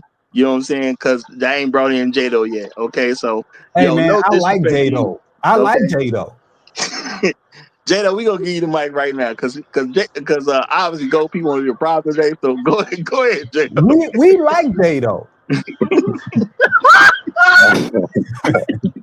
What's happening? Hey, what's going on? What's up? Hey, shout out to the chat and replay game, all you guys, man. That was a cold piece of work. I have to my disclaimer, man. I only saw two episodes, man. I didn't finish it, but man, that was a cold piece of work. And I'm kind of confused. Maybe you guys can clear this up for me afterwards. But just like I know, Diddy was filming a lot of that stuff for whatever purposes he was going to use it for, and prior to him being arrested, and then all of a sudden, I guess 50 Cent or whatever, and they're I don't know if he sold the rights to that stuff. I don't. How does that work, man? But anyway, yeah, man, it's like I just kind of look at it, man. I remember coming up listening to the Bad Boy, and I always looked at P Diddy as a fun-loving executive / producer / artist or whatever. He seemed cool, man. He seemed cool. You know what I'm saying? I have to admit to that. And I know, man, it's just I just see how powerful media, images and stuff like that is very powerful. Cause I have to check my emotions and how cause I don't know this stuff to be true or whatever, but I found myself like, man, this dude is a full-time, he's a demon, man. It seems like it. You know what I'm saying? So just how powerful these messages can come across. And I just saw particularly what stood out to me, a few things stood out to me, how, they would always flash the captions of, hey man, he's doing 50 months or whatever. And they would always flash that, I guess he was charged with the Mann Act or whatever and all that stuff. They will always flash that like at certain times, man. And I was just like, man, this stuff is really getting to me, man. So and it's like a full swing for me. I viewed him as a fun-loving executive artist or whatever. Now it's like, man, this man might be a full-time demon. And just by yeah, man, this was a cold piece of work, man. And I just like, I don't know, I just try to look at these things, man, with a objective eye and try not to get my emotions in it, because yeah, man, it's not, I don't, even once he serves this time, man, this ain't over for Diddy. Doesn't seem like it. Anyway, I guess I'll end right there. Appreciate you having me up, Rod. Hey, appreciate it. Hey, Jado. Hey, Jado. Give the people on the panel outside of Roger their thanks for letting you speak your piece, man. Yeah, your security. You got to shout out to your security, man. We looking out for you, brother. We looking out for you. Okay, well, let me say this, y'all. Let me say this, and everybody out there, please remember, Roger is a fair-minded person, but he does play favorites from time to time. Because I'm keeping it real. Anybody else in the future? Okay, make sure you have seen the material we going over before you come to the panel. Okay, he can stay, and you ain't him. But in the future, don't come to the panel if y'all not have seen the material. So if I put some links in there, make sure you seen the links. Okay, watch the stuff. Do not come up here half cocked and unready. It just is what it is, y'all. So all right. So we letting Jado get away with it. We ain't even fronting. We letting Jado get away with it. Everybody else, y'all won't. Okay. Watch the material if you're gonna come speak about it, because like I said, this is the ultimate review. So I'm letting everything come out on this particular one. And I'm gonna say they did everything they could to make you hate this nigga. That's was the theme of this particular production here. Wait, can I answer Jado question about the footage real quick? Go ahead. So so Jado, if you hire me to do footage, to take footage of you, right?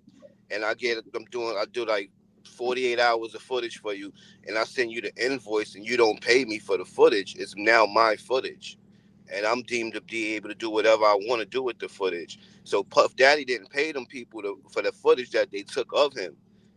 The So production team. He didn't pay that production thing. The film. So now whoever could find them people who got that footage, they could buy it off them, and it's their footage. You know what I mean? So that's what he messed up. Well, let me say that. Let me say this, just to make sure we're saying it correctly. That's the going theory, because Diddy had other issues paying people. So we just have to accept Diddy is just a guy that's just hard to get paid from. So that's the theory right now. Diddy don't pay, so other people will. Well, that was the going. That was already the going thing. That was already going. But we just got to clear up what's fact versus what is just a theory. That's all. Because we don't want to slander the man. Right. That's no, fair. Roger. That's fair. That is fact. He didn't pay them people for that. He didn't pay the videographers. So that is now that's their footage. Yeah, and they said that there was 280 hours worth of footage, and Diddy had 6 months to pay up, and I guess 50 found out and he paid him. So look, when you do a show, when they do a show, a lot of times, so say Diddy's paired up with MTV, or he's paired up with Bravo, or he's paired up, right? So what happens is Bravo hires a producer, right?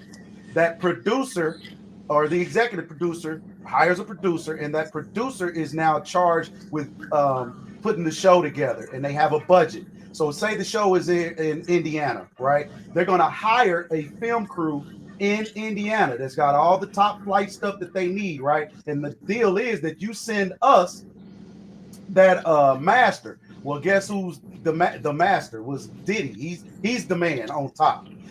And we'll do it on strength, right? We'll do this on strength so long as you continue, pay the contract.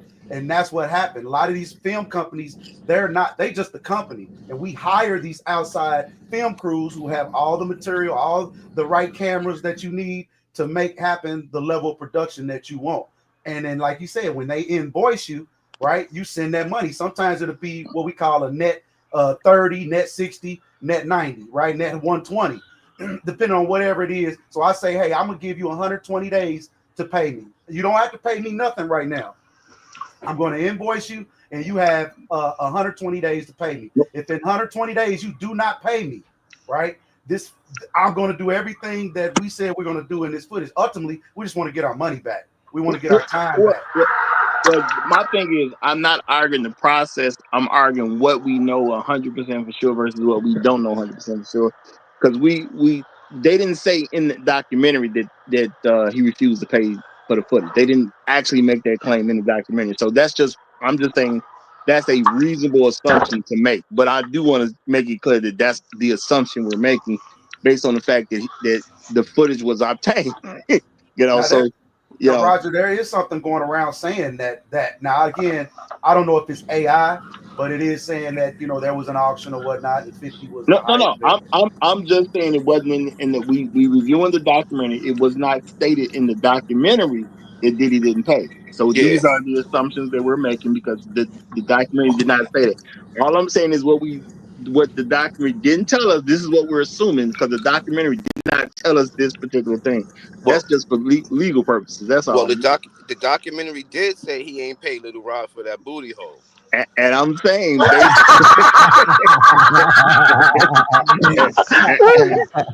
and I'm saying there was a case built that Diddy don't like to pay people because he also said the same thing when it came to his artists that he gonna give you a stack of papers where you may get some fame, but you ain't gonna really get no money.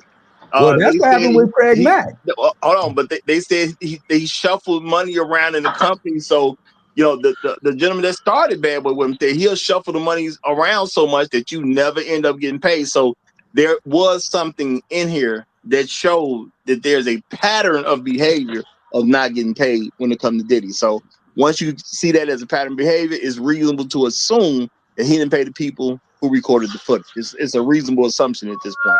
Now That's here's all the I'm ill saying. part. You That's what didn't happened. see any of the Roger, are you a artists. prosecutor? Are you some type of prosecutor or I'm lawyer? just a nigga who make content, man. I'm barely making it out here, man. I'm Hey, barely listen. making it. Hey, listen. That's what happened. That's what happened with Craig Mack. Craig Mack fell out when he knew he was one of his biggest artists. Diddy wasn't paying him. That's what happened with Black Rob. Black Rob, Diddy wasn't paying him, and Black Rob went homeless, and he was making hit. Everybody was singing that "Whoa" track, but he wasn't. Diddy So didn't pay him. it makes Pattern sense of now why he gave behavior. Biggie that $1 million bonus or whatever it was he gave him. But that's why that's the thing I had against the documentary because he wasn't on trial for not paying people. So it was like they was really trying to paint you a picture to see him in a different light when he gets out of jail. Like he was on trial for what he was on trial for. You know what I mean? They didn't really talk about him human trafficking people and you know what I mean and raping the female. Like so it's like this is more like a hit piece than it was like Excuse me, straight bro. up documenting things for you to understand why he got locked up and what he got locked up for. You freaking my Well, baby mama. that's You what I shouldn't was have been saying freaking my in the baby start. mama. So, That's what I was saying in the start, Shark. That if you want to give a perception of a brother and put a negative perception on a brother, accuse him of some stuff, right? I mean, historically speaking, we know this playbook has been used a number of times. Well, see, my thing about that though is that you're using something with a person who it don't need to be used on, because there's innocent people that we need to give that regard for. Diddy ain't one of those innocent people. Diddy, now was he railroaded when it came to court? As far as I know, absolutely he was. I'm not, but the thing is, I don't want to make him out there like he's just this innocent man that didn't do nothing. No, he should not be in prison for trafficking, based on what I know, because they never proved he did anything that you can consider trafficking. They never actually proved that in court, from the information I got. This video didn't help that case at all. Now, my thing is, if we gonna say something about what they're doing to innocent people, let's leave that for the innocent. Clearly, even though he hasn't been convicted of the stuff they presented in here, they showed stuff that proves Diddy ain't the quote unquote top guy or a nice guy that don't do nothing. That's not who Diddy is, because they proved it with the footage. This is not who Diddy is. Diddy is a guy who's about making the right things happen for himself so he can live the life that he want to live. That is who he is, based on what we saw Diddy doing in the footage. what up, Black? You know. So Well, I'm sorry. Go ahead. no, so I really find it interesting that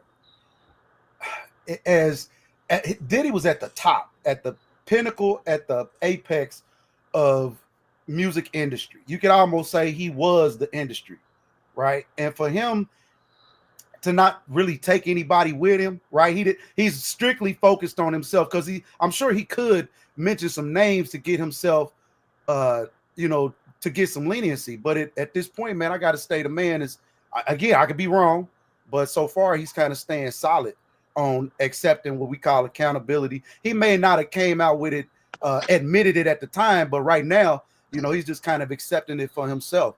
because he could out a whole lot of people, and certainly he's he's doing dirty work as far as contracts is concerned in music business. But it's kind of fair. It's not necessarily he didn't necessarily do anything illegal. And even with the trafficking, you still ain't really proved. You really haven't proved anything, and all of it is overwhelming evidence, I guess, from hearsay, right, from the actual victim. So I think they counting it from just this overwhelming victim. And to be quite frank, the court case would last a century, bro. If we just don't do something right But now. we ain't talking about the court case, bro. We talking about this documentary. And to be Right. honest with you, I get the documentary. I get it, but that's most of this documentary is produced by Diddy. That's the point. He set his whole self up. I'm saying if he wanted to, right? And again, this is all private information. Then that means this company would have had privy to, or maybe they still do have privy to more information. So if he wanted to, he knows something's about to happen. I could have really just outed everything at that moment. If something happened to me, if I pass away, if I get locked up, whatever happened, hey, let me go ahead and I'm telling on you, and I'm telling on you, and I'm telling on all y'all. He could have pulled the Nino Brown, but he didn't. You mean a Kevin Spacey? Because Kevin did that in real life. He said, "If I go down, everybody going down." Come on, bro. All right, but y'all, Black Rule's here again, so let's let him get in for opening statement. Black Rule, you got it, my brother. Yeah.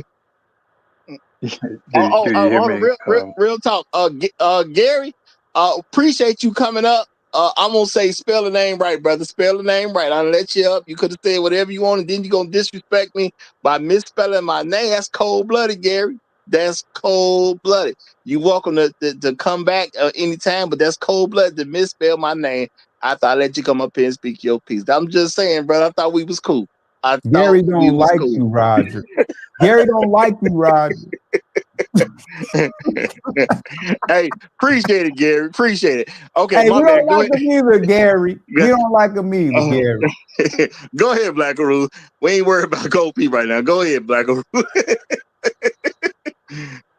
Yeah.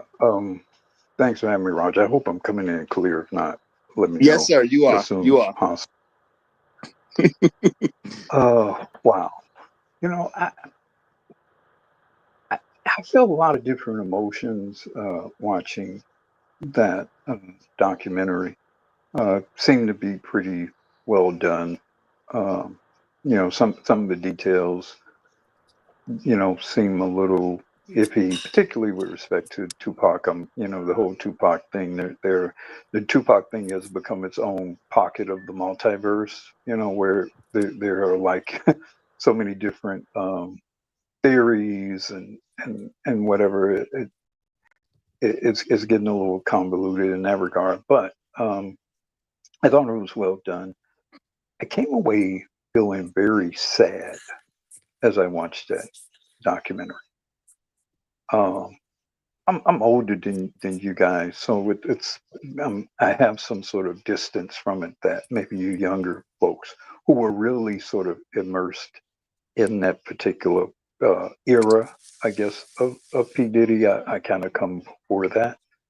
But I remember seeing how much you all enjoyed what came out of Bad Boys and Biggie and was it 112 or whatever. And I remember seeing how you all really enjoy everything. And then I'm thinking like, well, what was the legacy of all of that? Like you juxtapose it to, let's say, maybe like Motown, for example, where you had all this great music, entertained so many people, great legacies associated with people and enduring legacies like, Smokey Robinson, Michael Jackson, and Jackson 5, Stevie Wonder, the Temptations, all that happened with Bad Boys. And it's all kind of like disappeared like a mirage. Like, what was the legacy of what he did? What was the legacy of it? It was all this great entertaining music, all these fabulous young performers, very young, talented performers, and it all kind of disappeared in a puff of smoke behind his greed, his avarice, his arrogance. And he came across, and again, I don't know him, and to most of us, there's something more than what other people might, or certain our enemies may have to say about us.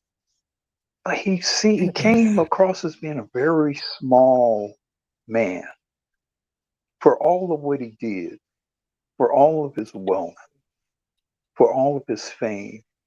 He came across as being a very small, petty little man.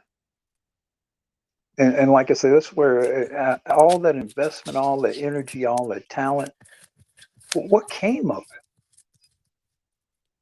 What came of it?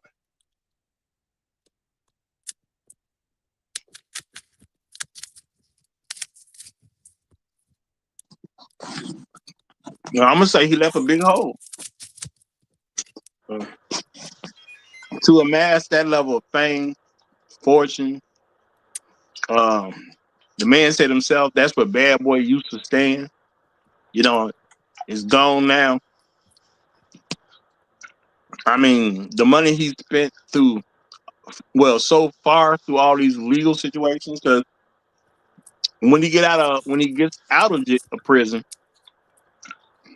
he got a bunch of other legal situations that's still gonna have to be addressed, and they're gonna have to be paid for some kind of way. Whether he just do settlements because he don't want to fight no more, or if he has to defend himself on some trials again. No, that fortune can get ate up quick in a legal situation, and that's what a lot of people don't get. So truth be told, it might not be anything left. Now I don't think it's gonna go that far because he was estimated to be close to $1 billion. So I don't think it'll go that far. But to have nothing to show for it after all that work is done, to me, that's tragic. Well, if you understand the music think business, about all the. My fault, Lou.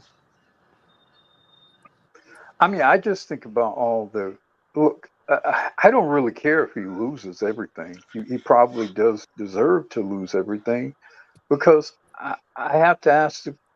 He stole from so many people. And if I have any regret for him losing everything, it would only be who got their rightful cut of what is taken from them.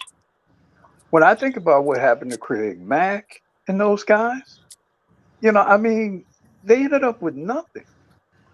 He stole from Mace, took credit for things that other people did, put his name on everything, put his name on everything that other people created. So I don't have any problem with him losing everything. I just hope whoever takes from him get their rightful due cut. Well, unfortunately, it's probably not going to happen either. That's the sad part about this type of stuff. When the money starts going out, the people who were the real victims, as they say, they don't get paid the way they're supposed to get paid. And then somebody like a Craig Mack, who helped him get on in the first place, he already dead. Now, how much y'all think him or his family gonna get? He probably gonna get nothing. But see, but this is business. It ain't personal. If you not reading your contract correctly, that's your fault. Like you got these guys talking about they such big drug dealers and they getting this money and they do this and do that. But nigga, you don't know how to get the proper people to come and help you read a rap contract. That's everything is on you. And that's what I was saying earlier when you watch the documentary. There's a whole bunch of people in the documentary that ain't even there. You don't see Mace in the documentary talking about nothing because he probably got his money right. You don't see Total, you don't see 112.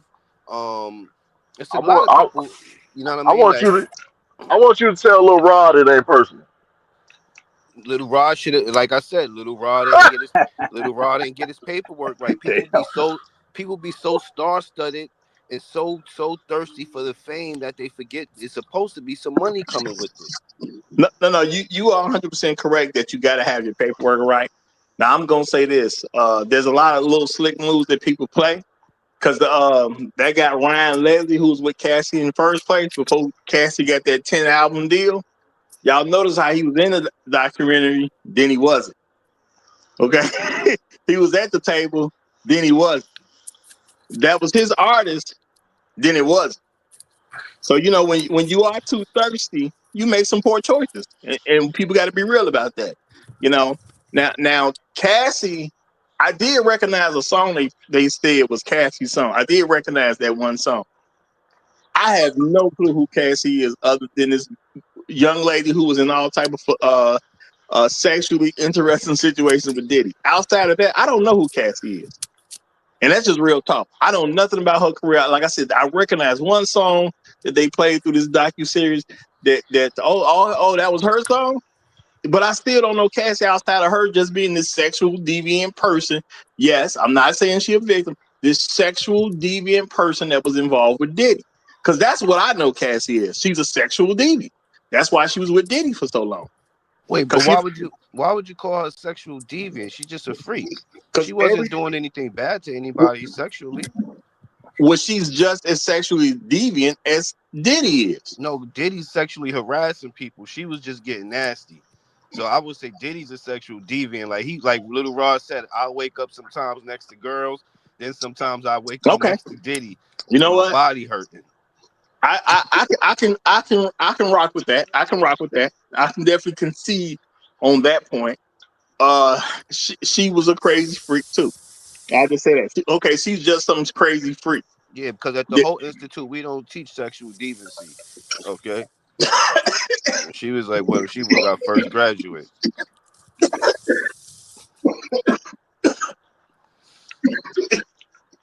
Look, you trying to kill our host. You ain't got no remorse about it or nothing. You just over there chuckling. He eating that chicken. I was listening. That was funny. He trying to laugh and eat chicken at the same time. No, that was funny, but it's also real. I mean, she was a crazy freak. And my thing is, I'm not tripping because she has a right to be a crazy freak. And now I know she settled for $30 million, which I'd have been like, okay, she probably got overpaid. But if she had a 10 album deal and these albums never came out, because again, I don't know who Cassie is as a person in music. As a person who looked at Bad Boy, a person that would have wanted to talk with Diddy about signing for Bad Boy, I had no clue who Cassie is until she was in the news for being sexually involved with Diddy. So that's how small her career was to me. Okay. Let me address that point. To your point, this is the genius of 50 Cent. 50 Cent didn't include anybody in this documentary that got enough money to make a problem for him. Because Usher allegedly went through the same thing. Yep. Craig Mack went through the same thing. There were a lot of artists that went through very similar things, but they got their money. And they got enough money to make a problem for anybody putting information out there that they don't want out there. So I think it was purposeful that the artists that we saw were the one-hit wonders or the failed artists who need more money than they need anything at this point to show what was to be showed here. And I think there's a purpose for that. I mean, that does make sense, and it's easier to get people to come do stuff when they start. I mean, it's the dude who started Bad Boy. I think they said he was homeless at a point. No, they didn't say that. He said he was homeless. Now, So he was like he was messed up in the game. I'm gonna bring something to your remembrance because it's out there. You can find it, and this is a fact. Remember when Kevin Hart did the interview inside of one of the mansion parties with Puffy and Usher? Yeah. There was a dildo on the bed. You mean Trey Songz? That was Trey Songz, wasn't it? No, it was Usher. It was Usher. There was a dildo on the bed that Kevin Hart scene, and he was like, "Hey man, what's that? What's going on in here?" Da, da, da, da, da, da. And they tried to cover it up and laugh it off real quick. And I kept saying, Yeah, ain't no telling what that deal though came. Yeah, that's a. Yeah, well, we can understand why I was present now. We definitely can understand it now. Yeah, I mean the stuff was adding up. I will say this: the way this stuff was produced, it adds up. This could definitely give you something. The average person would convict Diddy for a lot of stuff after this documentary, or docu series, I should say. After this one, yeah, average person they just want to lock him up. And that's real talk. Okay. And my bad to Trey Songz, okay, just in case, because I ain't trying to put you in nothing that you ain't had nothing to do with, brother. I actually like his music. So I don't want to put you in nothing you ain't got nothing to do with. So I apologize. I got a call, man. I apologize. Ain't no thing, but you did bring up. I mean, you brought up something interesting. That's why I just want to apologize to Trey Songz, because I don't want him associated with something that had nothing to do with him at all. Yeah, because over here we state facts on the Roger Report Live, and that video is out there for the public to see, and that's why I only mentioned that particular artist in that particular video. Yeah, but and then the ill part, like, because if you was like paying attention to the cases, all of this stuff was already put out on the internet. You know what I mean? So for 50 to do this, I was telling my homie, I was like, this is just 50 being real vengeance, like, because Puffy was messing with his baby mom. So I'm like, yeah, 50 probably took that some sort of way. He like, I'm gonna get back at son, and now I got the power to do it. So he did what he did, because this was just basically a hit piece. Like, none of this, on the streets, everybody knew about the Tupac thing. Multiple people put that Biggie thing together already. So it was Man, like, what was the fact to do? Why do it in 2025? man, how about the possible murder evidence, not of Biggie, not of Tupac, I'm sorry, of your boy G, where you got the film of the blood and the bloody rags and all this other stuff and testimony on camera. I thought that was wild. I ain't gonna lie. Man, it's like saying, hey, any of you prosecutors need this? Yeah, in case y'all want to get him for murder, just holler at him. Okay, just in case you want to. I just wanted to comment on I think Ugo, you posed a great question, man, and I don't know, this is how I look at it. Like, of course, I don't mean what will come of this as far as any tangible things. I don't know. You know what I'm saying? Probably a lost fortune. I don't know, whatever. But it seems like it's the legacy is just it seems like a great storyline, like a great Shakespeare, some type of play, man, like a great story. It'll leave behind like emotions, memories.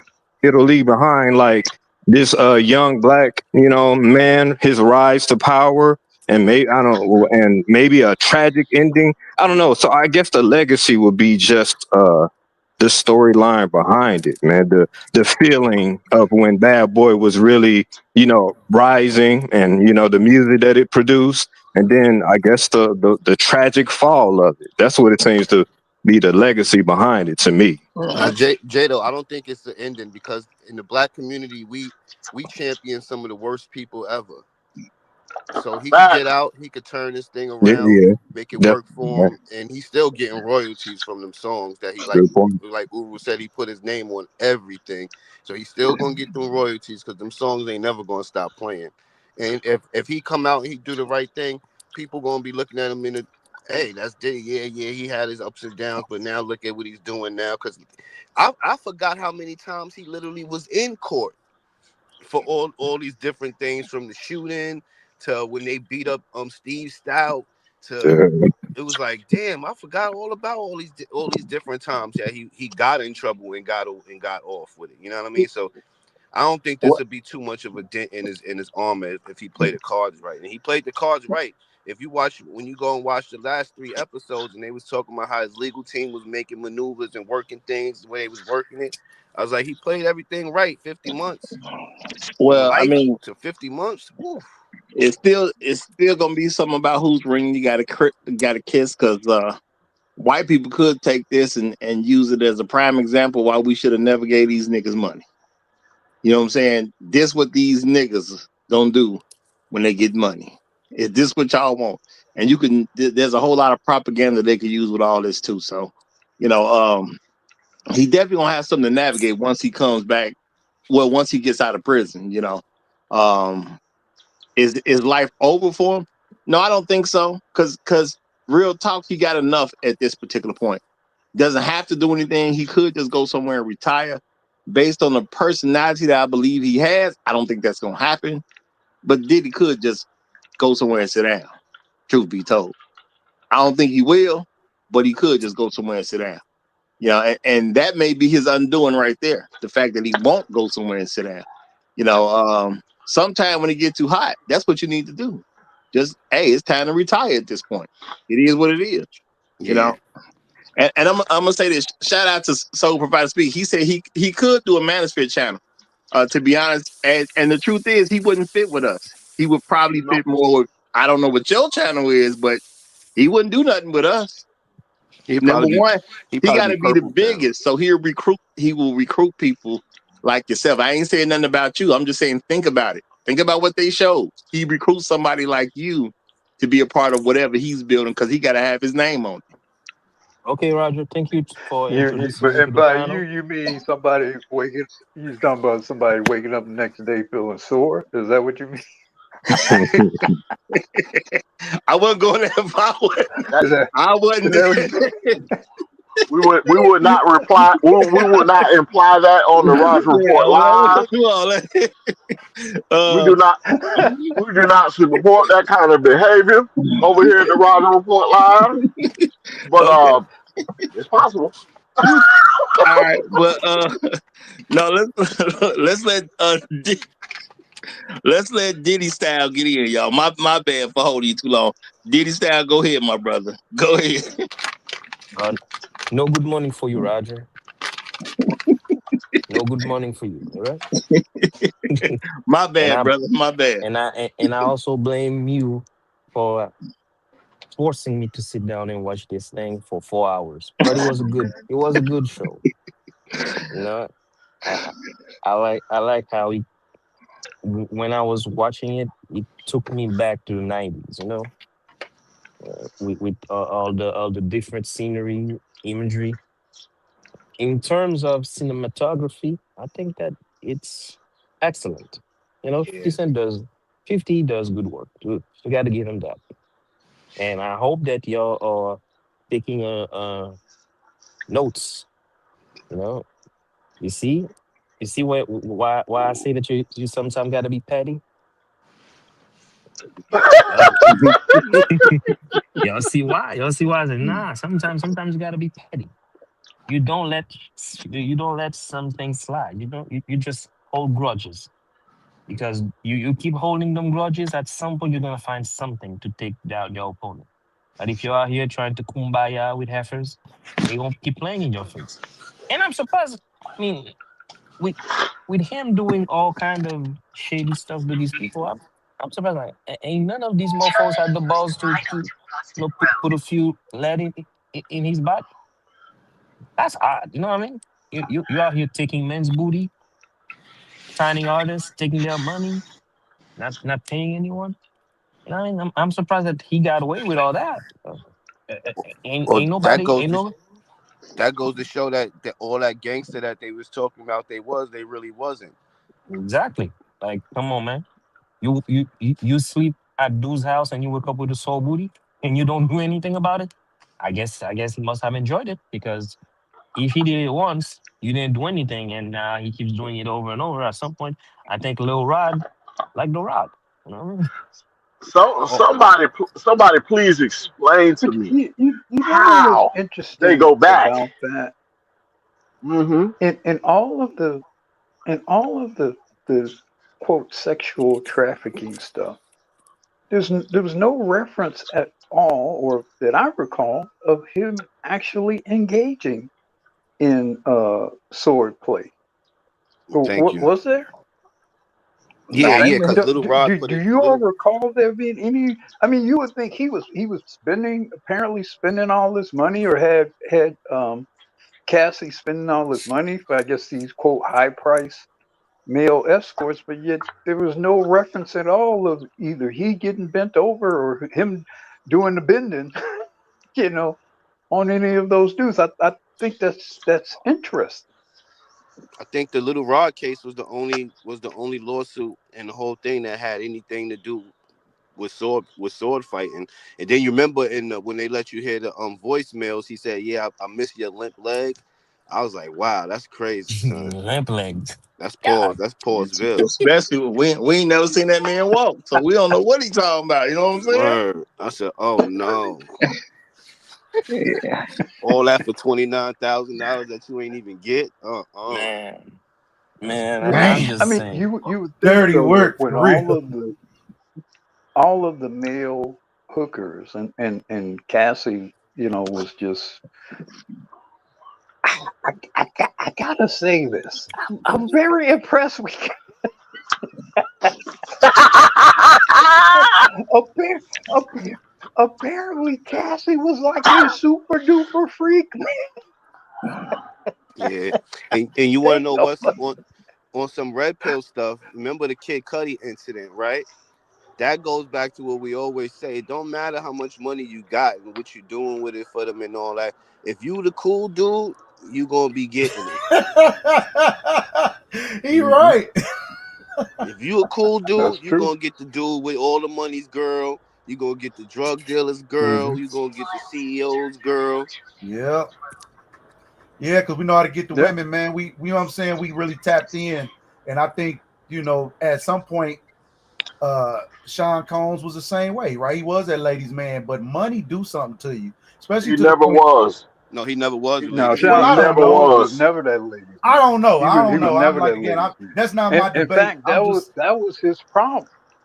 That was his I don't know. problem. He a He dancer, wasn't a bro. lady So when he man. was with dancers, just automatically, like, you ain't got to be the cutest. You could be big as a house if you know how to dance No, back then. what You know what I'm we saying? saw from Well, him we saw it, was yeah. a very insecure dude who saw other men who had women he wanted and did everything he could to get those women. That's what we saw. We I didn't agree. see him I agree. being the No, Mac, I was so to saying, speak. We saw him dirty macking and backtracking on other dudes. no, I Mm-hmm. was saying at an early, like when he was younger, right? When he was dancing with Heavy D, you get what I'm saying? I think that was the start of it. Because Nah, even because Heavy, remember they said he was always in Kim Porter face trying to get a number and take her out, and it was like that didn't happen for him until he became Puff Daddy. right? That's after he went in with damn, my man's that died. I forgot his name. Golly, I can't get the name. But they went in as partners. Yeah, so if he was cool like that, he would have been got some of that tail while she was at the front desk, even while she was messing with I'll Be Sure. Well, I think this is the part that a lot of folks haven't accepted yet, that I clearly have. You don't need to be anything for these women. They have no actual standard. When you don't have to have a standard, you can be anything. All you got to do is show up with is nothing, and you can still get play. And no matter how y'all see, how many guys y'all see get play, it doesn't make a difference how he is. Why do people call people nerds? They say it as an insult, as if he can't get women as a nerd. They'll call you a lame as if you can be so insulted that women won't mess with. Women mess with anything. And I know a lot of guys, their ego is into women. Women mess with anything. Yeah, but the cool guy get carte blanche over everything. That's what I'm saying. I know they're gonna mess It with all anything, depends. but the It cool. all depends. Nobody is that man in every circle. Well, Nobody. he wasn't in that circle until he got his money up. And then the bad part about it is he married a baby mama. Yeah, I mean that's what he wanted to do. I thought he had never. I thought he had never actually married anybody. No, he was married to I Kim don't think he Porter. ever actually married anybody. I thought they said he was married to. No. They said Kim was the wife and Cassie was the wifey. That doesn't mean he actually legally married anybody. No, they said he was still Yeah, married I to don't think Kim he ever Porter. actually married anybody. Well, we Because just nobody's ever said anything about them. So as we No one's as ever we said know with anything the about government, them divorcing. well, we don't know what contracts they had between them. So a contract, you can do your bottom basic marriage contract, with the government allows you, the I guess the benefits of the government. But when you're rich, you form your own contract. Now, in the documentary, numerous people said he was still married to Kim while messing with Cassie. That sound verbatim. legal. That sounds legal. So he was married to her. Yeah. Okay, So, and I just looked it up. It ain't no point in arguing about something. It's that easy to get in. No, Sean Combs, Diddy, has never been officially married. Though he had a long-term, high-profile relationship, most notably with Kim Porter. So, now look like legally he ain't did nothing. Oh, my bad. Apologies. No. They said that in there. Because I just referenced what they said. Kim was the wife and Cassie was the wifey. So, but according to what I just looked up, it's saying he was never actually married to anybody. but in the hood, I get what they saying. I get what y'all saying, but I'm saying from really most of the people I'm sitting here looking around right now. They all got women that they taking care of beyond a wife, right? Or what the basic forms and the contract of a wife is. They then took on, this is my legacy, and I don't need nobody else in it. It's as simple as that. And then we're talking years, not no 5 or 10, we're talking 20, 30, 40 years now. So yeah, that if he feels like that's his wife and he's supporting her and protecting her and providing as such, y'all know what I'm talking. Y'all know exactly what they talking about. Yeah, we it's just a discretion of whether was it legal or not. And some guys and a lot of guys with money, they just ain't willing to sign paperwork to let white folks get an opinion of what's going on with them. And that's just what it comes down to it at the end of the day. So he has I don't all know the control. He maintains he maintains all control. The question would be, did he ever come out publicly and claim her as a wife? I don't know that he did that. I can't say I remember Puff ever claiming he was married. Now the people that are around him, working for him and all that, yeah, they know how to handle stuff, but I just don't remember him ever claiming anybody as a wife. But they got around so they can get the benefits of it. So at the end of the day, nobody was in any forced position. I understand why stuff was kind of kept quiet to a certain degree. Diddy did what a lot of folks would do. He put some women in charge, so women would have to go talk to another woman, and a woman knows how to hold up stuff so she can keep getting paid. Because that lady KK, when it come down to it, everybody had to talk to KK. How you gonna mess up that white woman money? She ain't trying to hear all that. You know, a lot of people didn't pay attention to how integral she was, because when she was brought into it, KK was the one everybody had to talk to. You ain't finna mess up KK money. KK, a white woman getting paid whatever she was getting paid. It was good. She is not finna let you mess that money up. White women are good for that. And I think one of them said in the video, they were saying like, we was feeding like everybody has two monsters, and she was saying we was feeding the good monster, but once I left, it seemed like they was feeding the bad monster, and that's when KK came into play, the white lady, the devil. White lady been holding down since slavery. Well, not necessarily the devil's supporter. You understand? She's not gonna not. She's like the Giselle Maxwell. Ghislaine Maxwell, you know what I mean? She's not necessarily like I ain't tripping. Basically, she's your bottom. And white women been holding it down since slavery. You cannot, as the stuff that white men have done in the world, you could not have accomplished without a supportive woman behind you. Collectively, white women been holding down evil. He said, KK, you just as much involved in this as I am, so you better get on your job. I was like, damn, Diddy is foul, son. Yeah, Diddy was probably telling people, look, man, you got to talk to KK about all this. Whatever KK decide, I'm cool with. And just walk away 9 times out of 10. But you ain't finna mess up KK stuff. KK know what she there for, and KK there to get paid. 50 foul, because he could have edited whatever he felt like he wanted to edit in any of that. And he just whatever. That's what I'm looking at. When anything is revealed, you got your max editor, right? You have your editor. That's what the editor does. He's gonna make the decision on what You know what I'm saying? Even though if it is juicy, he still can make a decision on how you produce this product. I can make you look great. I can make you look non-existent, or I can make you look how you put it out there, and it looks kind of foul. Well, I'm gonna say 50 Cent has not made it.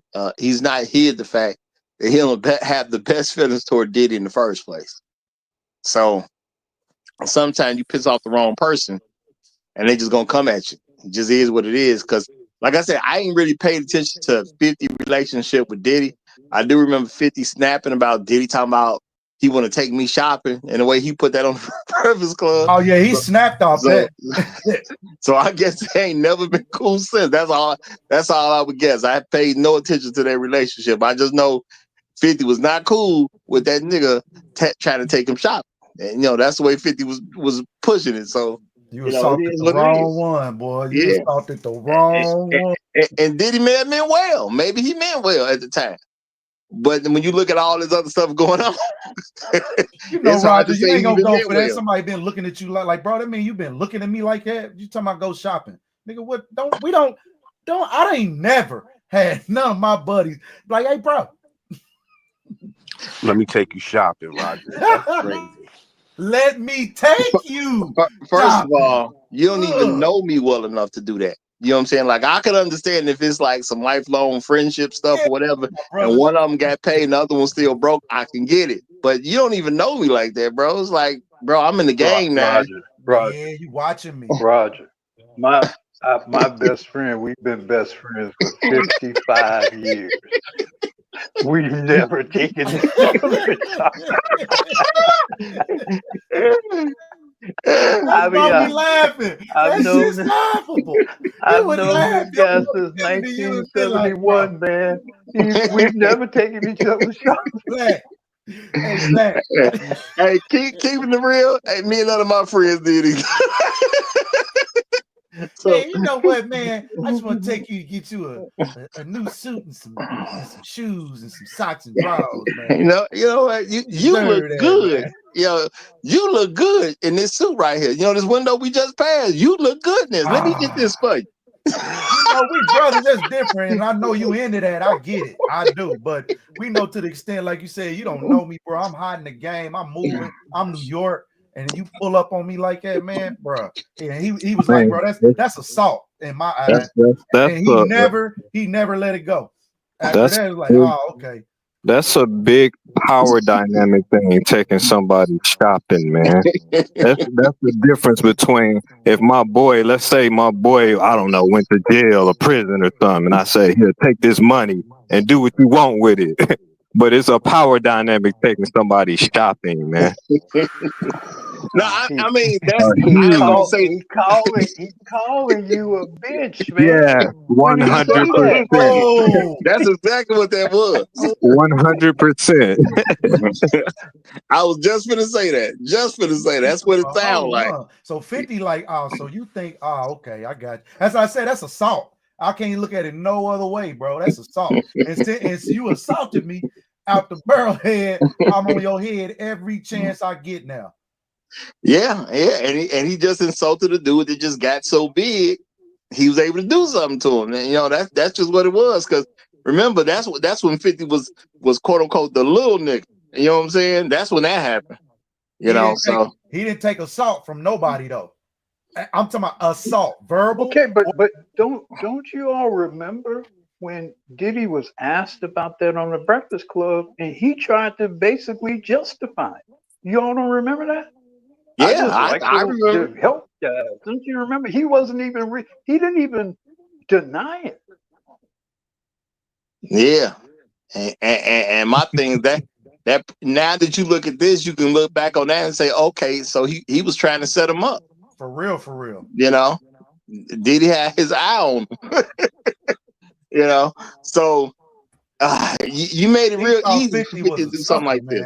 He thought he was easy. He thought he was shark meat, and it wasn't going down like that. And I think a lot of, like you said, a lot of those we can now look at his body of work, and we can see what type of artist really went for that type of business model, if you will. These were hungry people they were really good artists, really good at what they did, and they just didn't have the business machine behind them.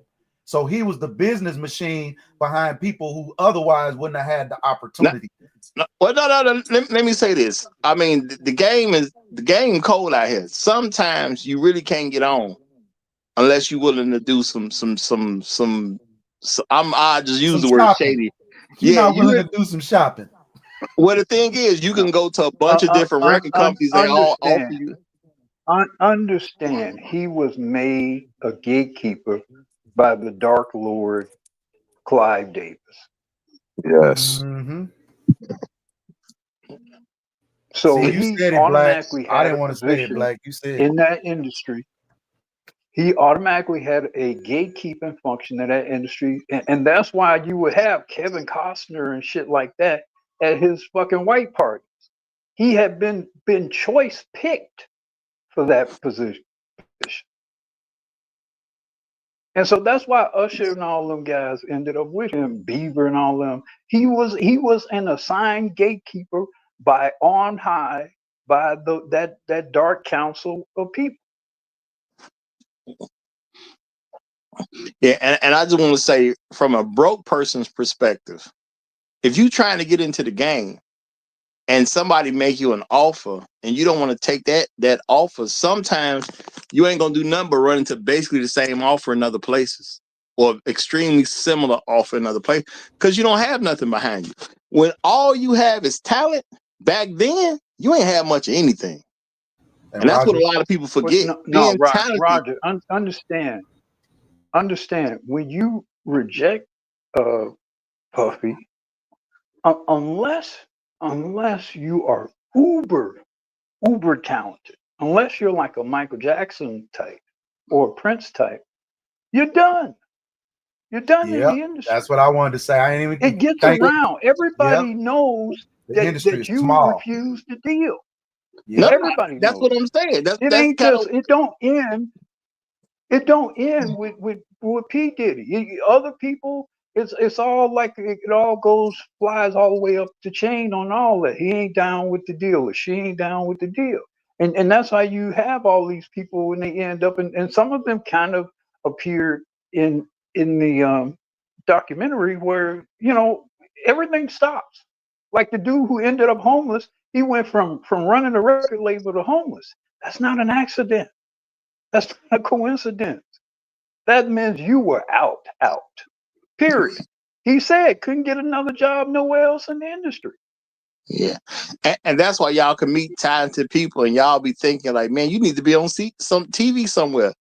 Nah, they didn't want to sign that deal. They didn't want to keep their mouth shut. They didn't want to go to those parties and guarantee that they would be quiet about the stuff they saw at those. That comes with the territory for that's just the road some people got to travel to get into it.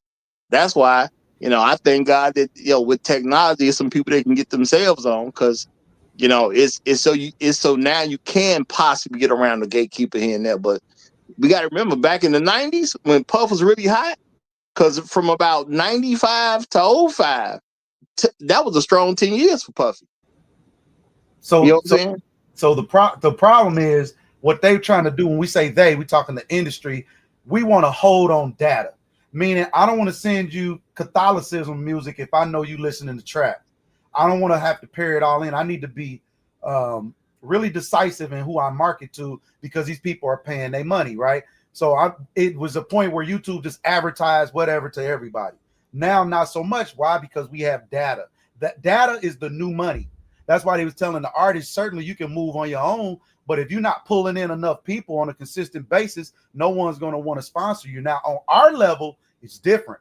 Now we can really take advantage of these. That's where we missed the Puffies and these different, because they knew how to go get sponsorship deals. Now we got all black YouTube now, right? If I was to be like a Puffy type, Roger would be sponsored by Cognac, right? Or whatever Roger's into, sponsored by his church or sponsored by his plumbing company, his brother's. And I don't see why we as people ain't taking advantage of this opportunity.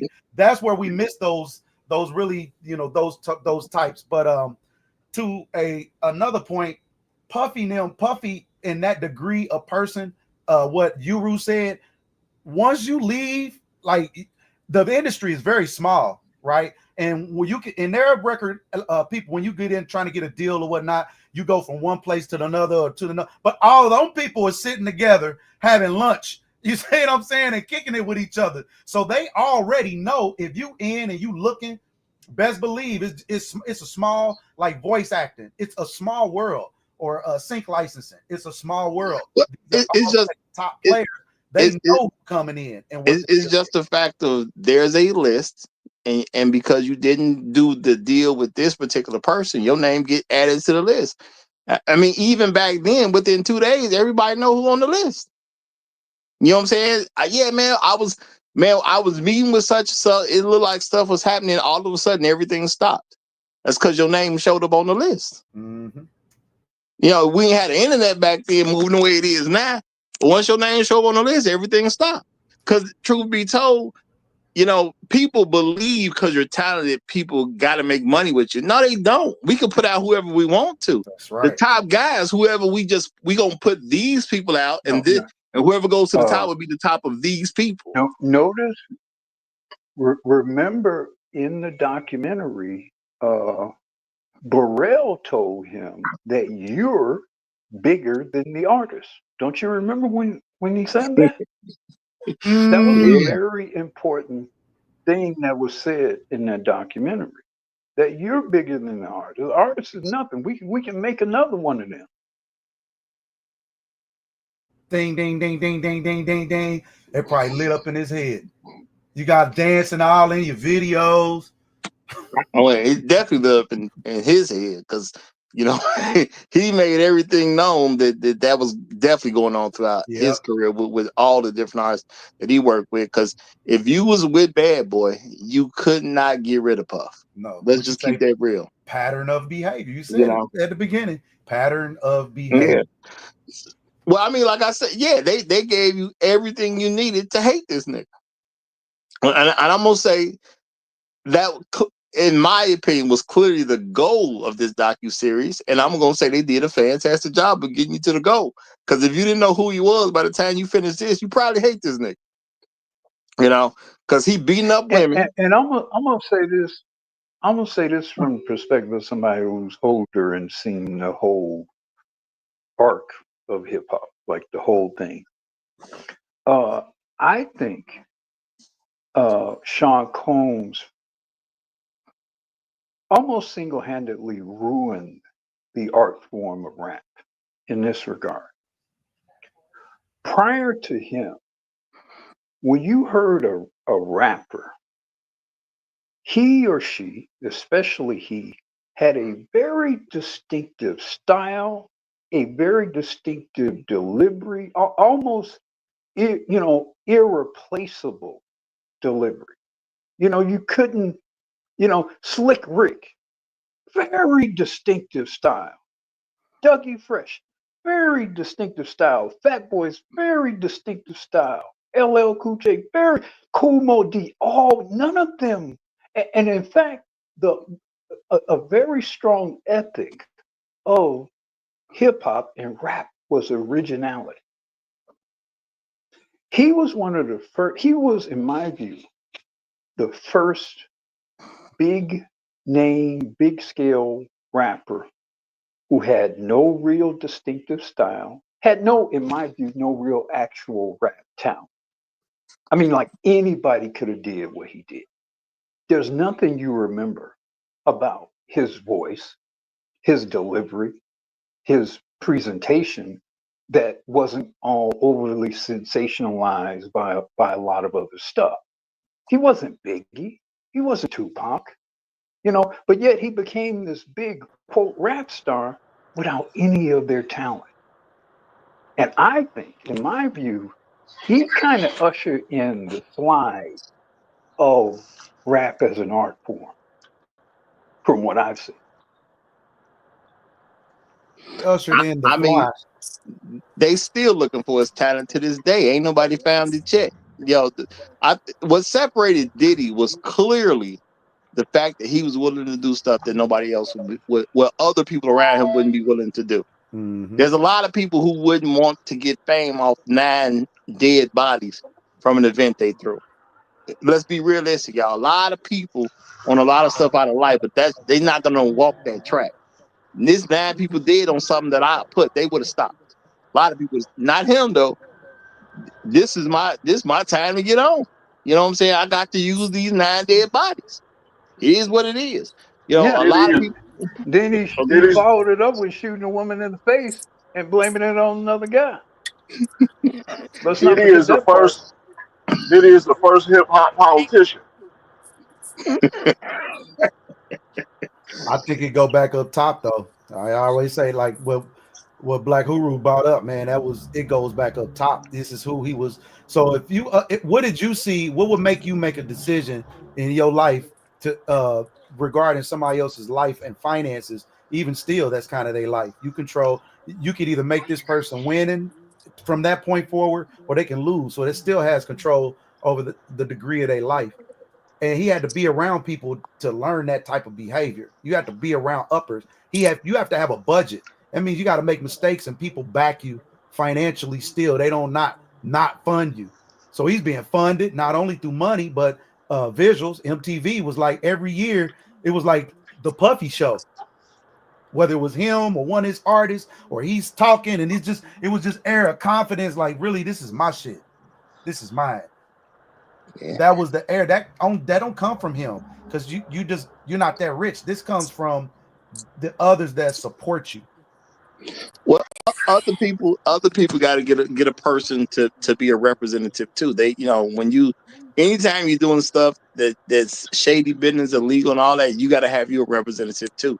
So you got to always have a Diddy in case stuff ever goes south. And I'm gonna say shout out to Narratives and Dialogue, who said Mace wrote every rap Diddy spoke. Now it's many of people that wrote for Diddy. Mace did write for Diddy. Mark Curry in the video said he wrote for Diddy. Dude off the locks wrote for Diddy.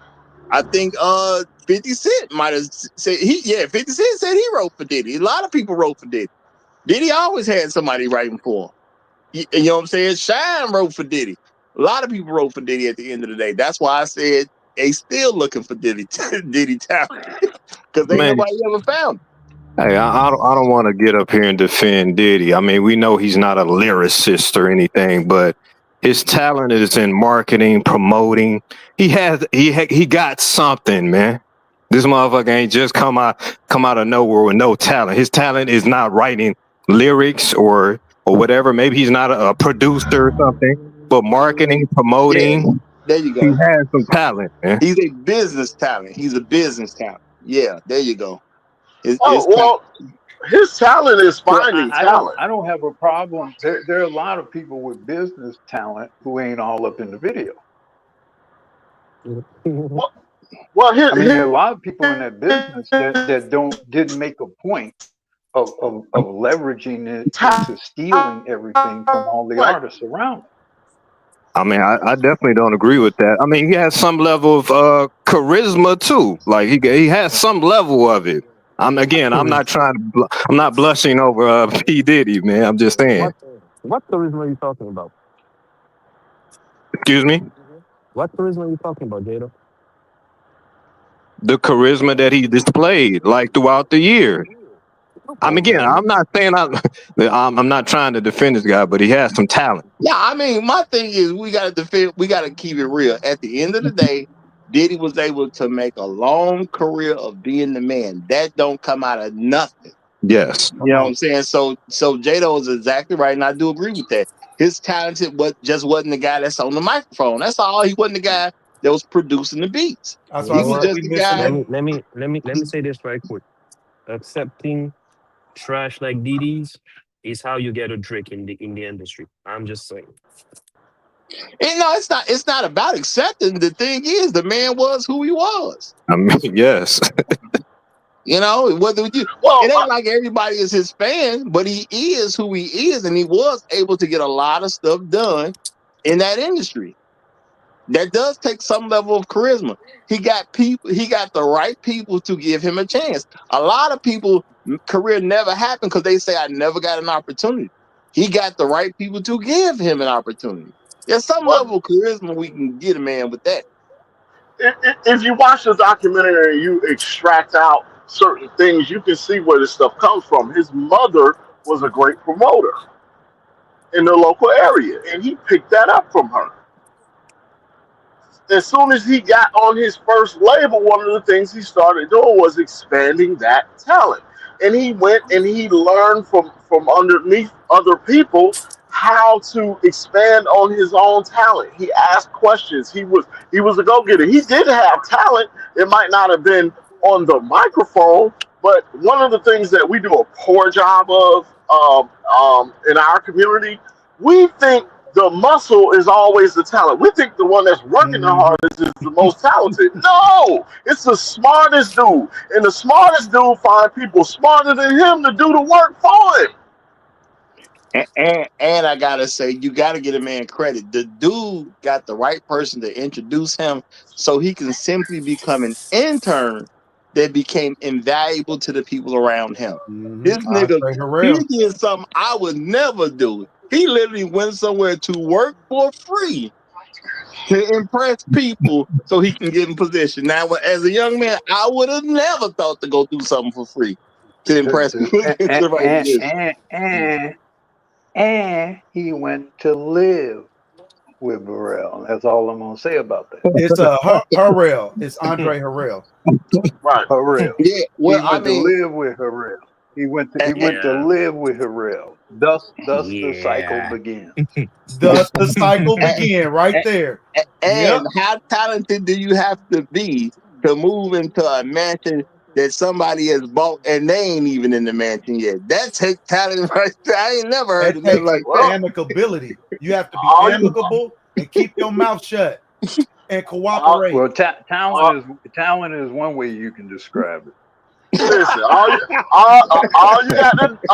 only talent you got to have is the same talent LaRod had, and I'm gonna leave it at that.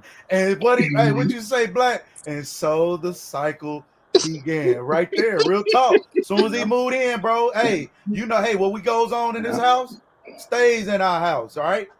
And he been moving like that After that, through the it's whole like flick. pledging in a fraternity. Yep. They pledge me, I'm gonna pledge you. And Lil Rod said himself, he said the guy started sending him images of white men doing things with other men and told him verbatim, this is what you have to do to make it in the music industry. And you still move forward. Exactly. So when you stick around after that, he likes it. I have to. What we talking When about? you stick around after that, you have to Right. figure you down. Yeah, I gotta give you what I told you I was gonna give you. You are no longer a victim after that. He done told you what time it is just to get down. Yeah, see, Lil Rod, he kind of presented him. See, only women can get away with that kind of shit that Lil Rod was doing. Women can do that kind of thing. That's why Men can't get away with right. doing that kind of that victimization thing. See, women can do all that. Yeah, he accidentally had his pipe in my mouth, and I never knew what was happening. All that kind of stuff. Men can't get away with that.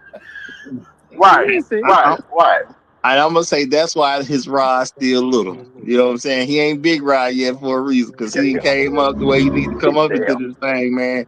I mean, come on. I mean, you gotta be real at some point in time. Either you love the money and you cool with it, or you're gonna walk away from it. That's why there's people who are talented that never came in the industry and they're mechanics somewhere. Yeah, I can sing. Well, how come you ain't try to get into the industry? Nah, I did. It just didn't work out. And that's it. You know what I'm saying? You hear people say it just didn't work. It just didn't work out. There's a lot of people way of saying I wasn't willing to do the stuff they wanted me to do. Exactly. You hit the nail on the head. It ain't worth all that, bro. I make that little money. I go do a couple of things I need to do, bro. I'm gonna make that little bread for what y'all talking about. Even them contracts, even if you wasn't like in their world, the contracts that they was really offering was sucky contracts, bro. Like $20,000-$30,000 contracts. I like what? Them niggas was happy. I'm like, nah, 20,000-30,000 ain't no money, bro. After we pay everybody. This man was talking about producing a whole album. And he said at the end of it, He was contracted for 29,000. These are not intelligent people. 30,000. Yeah, I'm gonna say So, even back in Hey guys, '95, 29,000 for a year's worth of work. You know, and you in the music industry, that Come don't on, jive bro. right. That don't jive right. hey, but the Twenty-nine lifestyle thousand. on the boats, No, right? The Chris no, style, the no. nights with I'm the saying women. let's be realistic. 29,000. That's a kid at McDonald's working full time. Real shit. Right? You do 40 hours at what? Well, I know for me, minimum wage was $4.25 an hour when I first started. Yeah, it You was do that for 425 about when I wrong. Come on. yeah. You go to And they triple me tell them that $2.35 an hour. They don't know yeah. nothing I'm about that. saying do that for 40 hours a week for 52 weeks. You might come out with about 29,000. You know, so Oh, the numbers ain't adding up there. They just not. You know, so um, I see it's that love of trying to be a part of something that you ain't got no business trying to be a part of at the end of the day, and that just take over everything. You Say know, that again. You ain't you had know. see, no business over there. And see, I remember myself being an artist, and me and my friends talked about standing with Bad Boy, and I was already making an issue out of the fact that Puff liked to sample so much. And people was like, well, so what? And I'm like, he already trying to pay other niggas who already Well, rich. We you don't know have why no that money. is, Roger. You know why that is, right? That's Clive. Clive got signed on all them albums that everybody see. See, that go if he does this record, he got to go ask Clive. Can I use this record? That Clive owns, he's the producer of the record. He's the publisher of that record. That's his. So you see now when everybody using these samples, it's basically I'm friending you. Hey, put me out here. I'll use your sample. I just need like a small sliving of a percentage, and I'll Yeah. do what I need to do off of that. So go back and do your research, because I did. Go back and do your research on most all the songs that he actually did is from the disco era. A lot of the songs and samples he used was from the disco era, where Clive was the man. Y'all do y'all research on Clive Davis. Yeah. It's really going to intrigue you. What I'm saying is, as an artist who don't come from money, I'm trying to get money. The last thing I'm trying to do is involve all these extra people that got to get paid. This is me splitting. You know, I'm gonna get paid as a writer and performer. Once you start sampling everything, now I'm already. I was in a group. I'm already splitting with my friends. We already got to split with the producers and And all your that. manager, you got to pay your Yeah, manager and yeah. your producer. It's a lot of money you gotta get split up in there. You try to bring me people that's dead, people who might be alive I ain't never met. Now I gotta You too split with smart. them too. Come You on, too man. smart, Roger. You was too You know? smart. You was too smart. You wasn't agreeable. He's going to be a problem, guys. You know, we don't want them because he know too much. He's too smart. It's just what it is. We want bubble heads. We don't want let no me smart let me guys. let me tell you something else that is very striking Well, and scary. before you say that, let me say shout out to SOS Interpreter. He dropped $10 on it. He said, Roger, this celebrity game is a government op. Yeah, the celebrity game is a government op, y'all. That's what he said. Shout out to you, brother. Shout out to you. Appreciate the $10. Appreciate it. All right, go ahead, Great Black Reset. If you listen to Diddy speak on those recordings while he's speaking on any of them, whether it's video or audio, he's not very intelligent at all. He's not. How in the heck do you get over on all these people and make all this money and nobody catches up to you and nobody is able to recoup their money?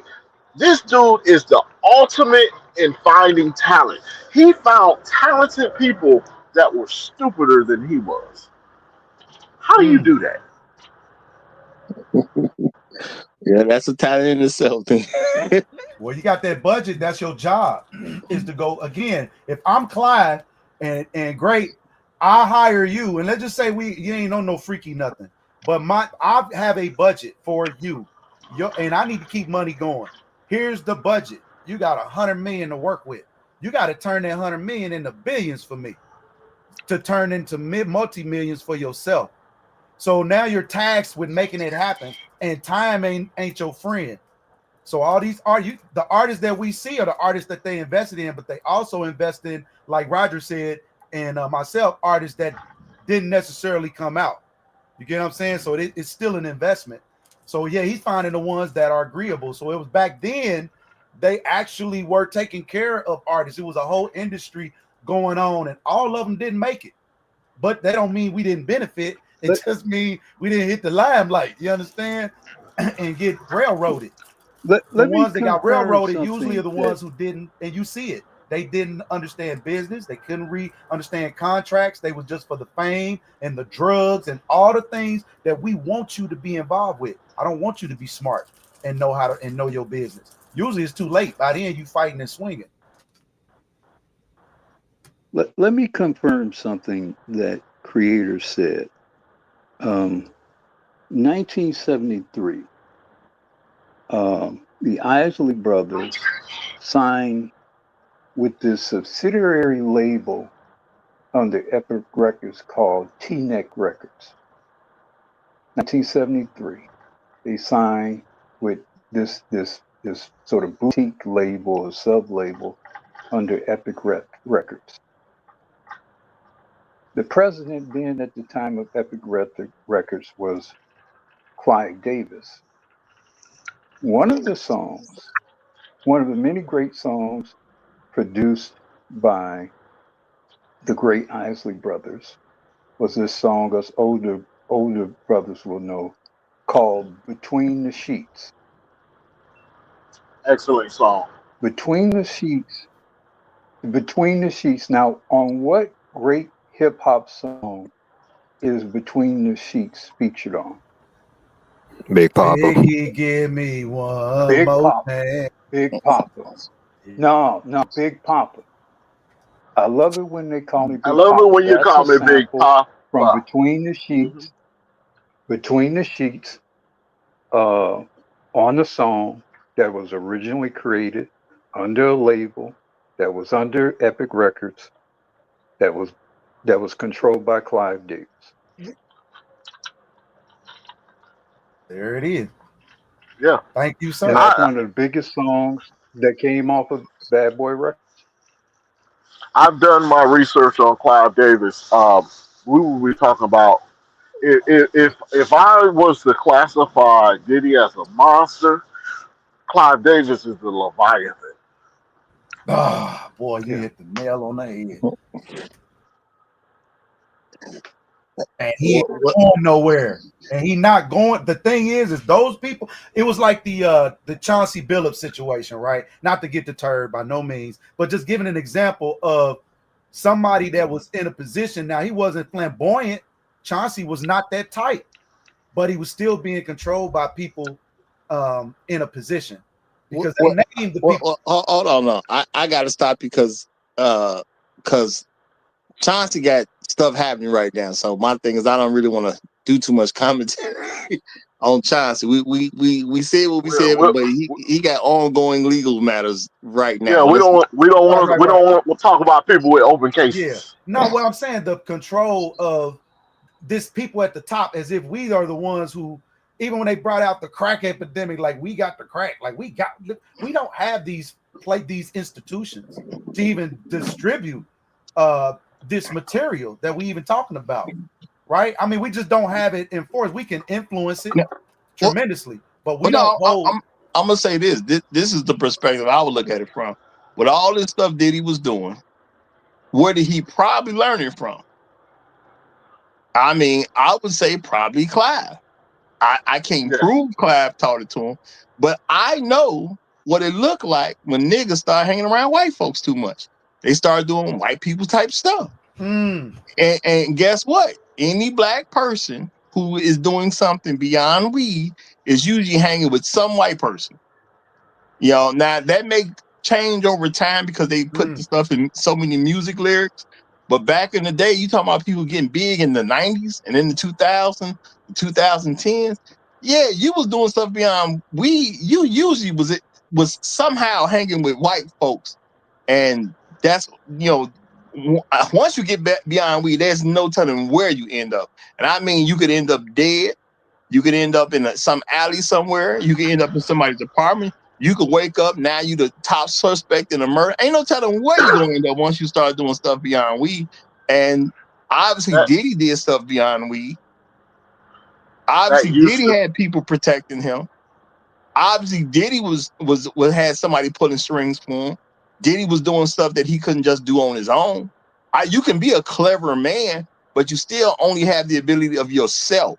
Unless you rich yet, you don't have the influence to do some of the stuff that Diddy was getting away with. I wonder who was helping him. Let's recall what Shine said in the documentary. He said all of his attorneys worked for Bad Boys in that trial. Come on, bro. He said he appealed to the judge to get some other attorneys. They refused to do it. Come on, He bro. said that in that documentary. Yeah. Now I'm supposed to believe, did he get that kind of power? Yes, he does. Nah, I'm gonna Well, say no, not to it's control no them judge. people with them little beanie hats, of Yes. which Davis is a part. Yeah, in New York. It might be proxy power, but he had it. Aha! Aha! Well, I'm gonna say this. I was, I'm gonna say some decisions ain't even for Diddy to make. They're made at a higher level, and Diddy was the beneficiary of decisions that were made at a higher level. I'm gonna say that. Sometimes that's just how the game goes. Well, You got to know what and game you're here's playing, no the matter what other. you're in. This was also a part of the calculus, and why certain things were done a certain way. Who was with Diddy when that incident occurred? Jennifer Lopez. So part of what happened there was because of her proximity and because she was on the up and coming in not just the music industry, but also the movie industry. Everything was kind of sanitized in such a kind of way to protect both of them. And notice how she just kind of conveniently was excluded from the whole thing. Listen, it wasn't. I told you it wasn't convenient. If you got enough money to cause some waves about this thing, it wasn't gonna be too much said about you. And the only reason she was in there is because they got married. Otherwise, it'd have been like she never existed. You said they got married. Who you talking about? J Lo. Her and Puffy got married? They never got married. Yeah. They never got married. I thought we just said the dude had never married. Yeah, we did. He wasn't up here though, so They never got married. that's why Oh, Roger. they never got married. Okay. Yeah, Roger cocked and loaded, boy. I thought they had got married. I'm hearing what I'm hearing. That's all. I'm just trying to make sure. Well, hey, look, I'll amend my statement, but you know, it wasn't. It really wasn't a whole lot said about her because she got enough money and enough influence, proxy influence, to make waves. Hey, don't say too much about me, boss. Well, it wasn't the money because she didn't have no money at that time. It wasn't the money she had. It was the plans that Yeah. people who had the money and power had for her at that time. What was that, 97, 98 or whatever? She didn't have no money then. Yeah. I think it was just that she had. Oh no, I'm talking records to about right. No, I'm saying Go Jennifer had ahead. records. Go ahead. What's your statement? Jennifer had records to be pushed, and she had movies to make at that particular point in time. We can't have her associated in all this nonsense.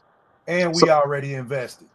Yeah, we don't put the money out there. She was the handpicked. She was the handpicked Latina star for that time. The other girl had been killed by, I don't know what the hell was happening, with that Selena thing.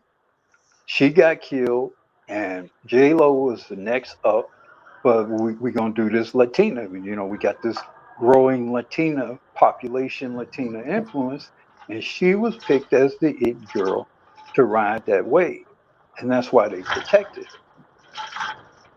Yeah. Okay. Sometimes you just be in the right place at the right time. It ain't even got much to do with you. You know, Right. now if Selena wouldn't have got killed, maybe Jennifer Lopez we may not even know what her name is.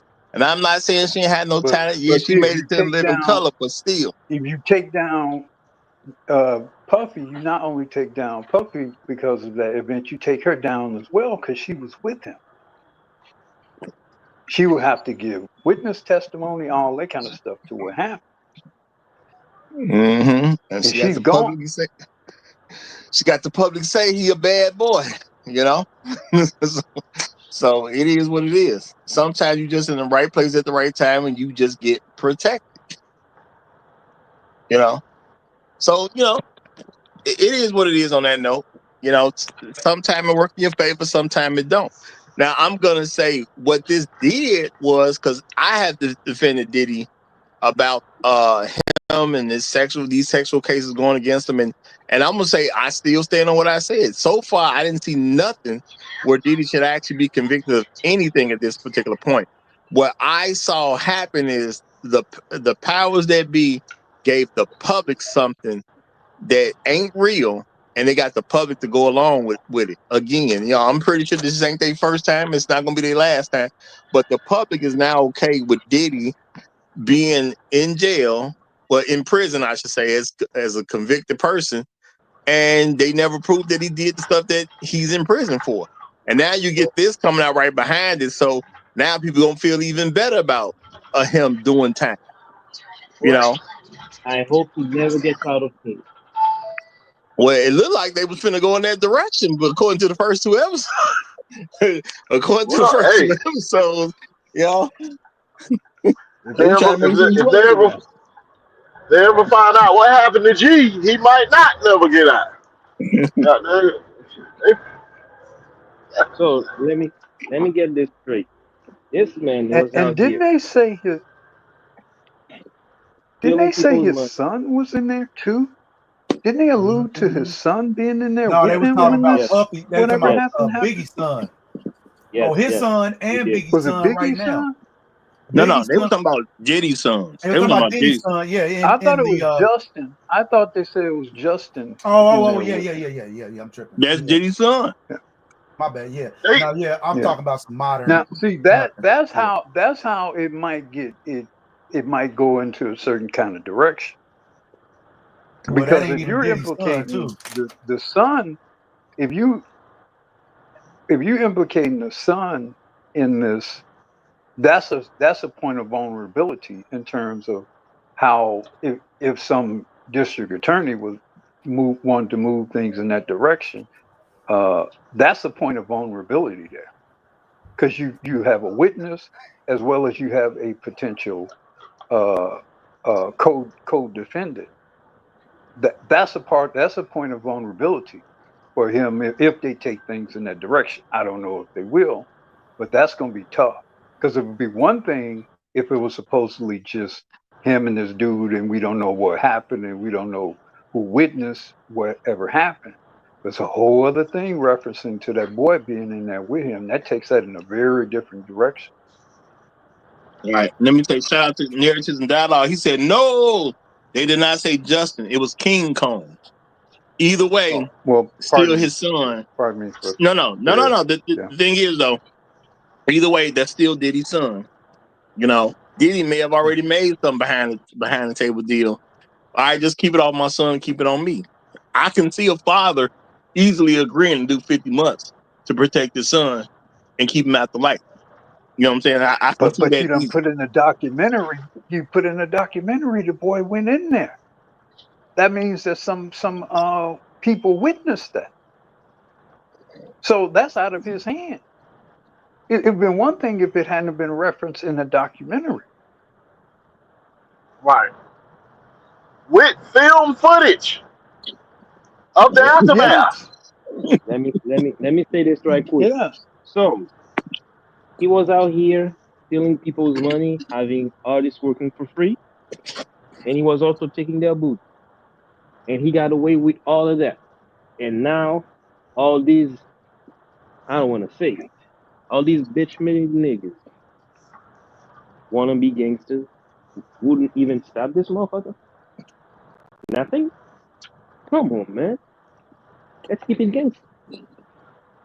Well, I'm gonna say, being realistic. If you're gonna make a decision to go get into the rap game, there's things you got to let go. It's hard to be a super gangster and be rich and famous.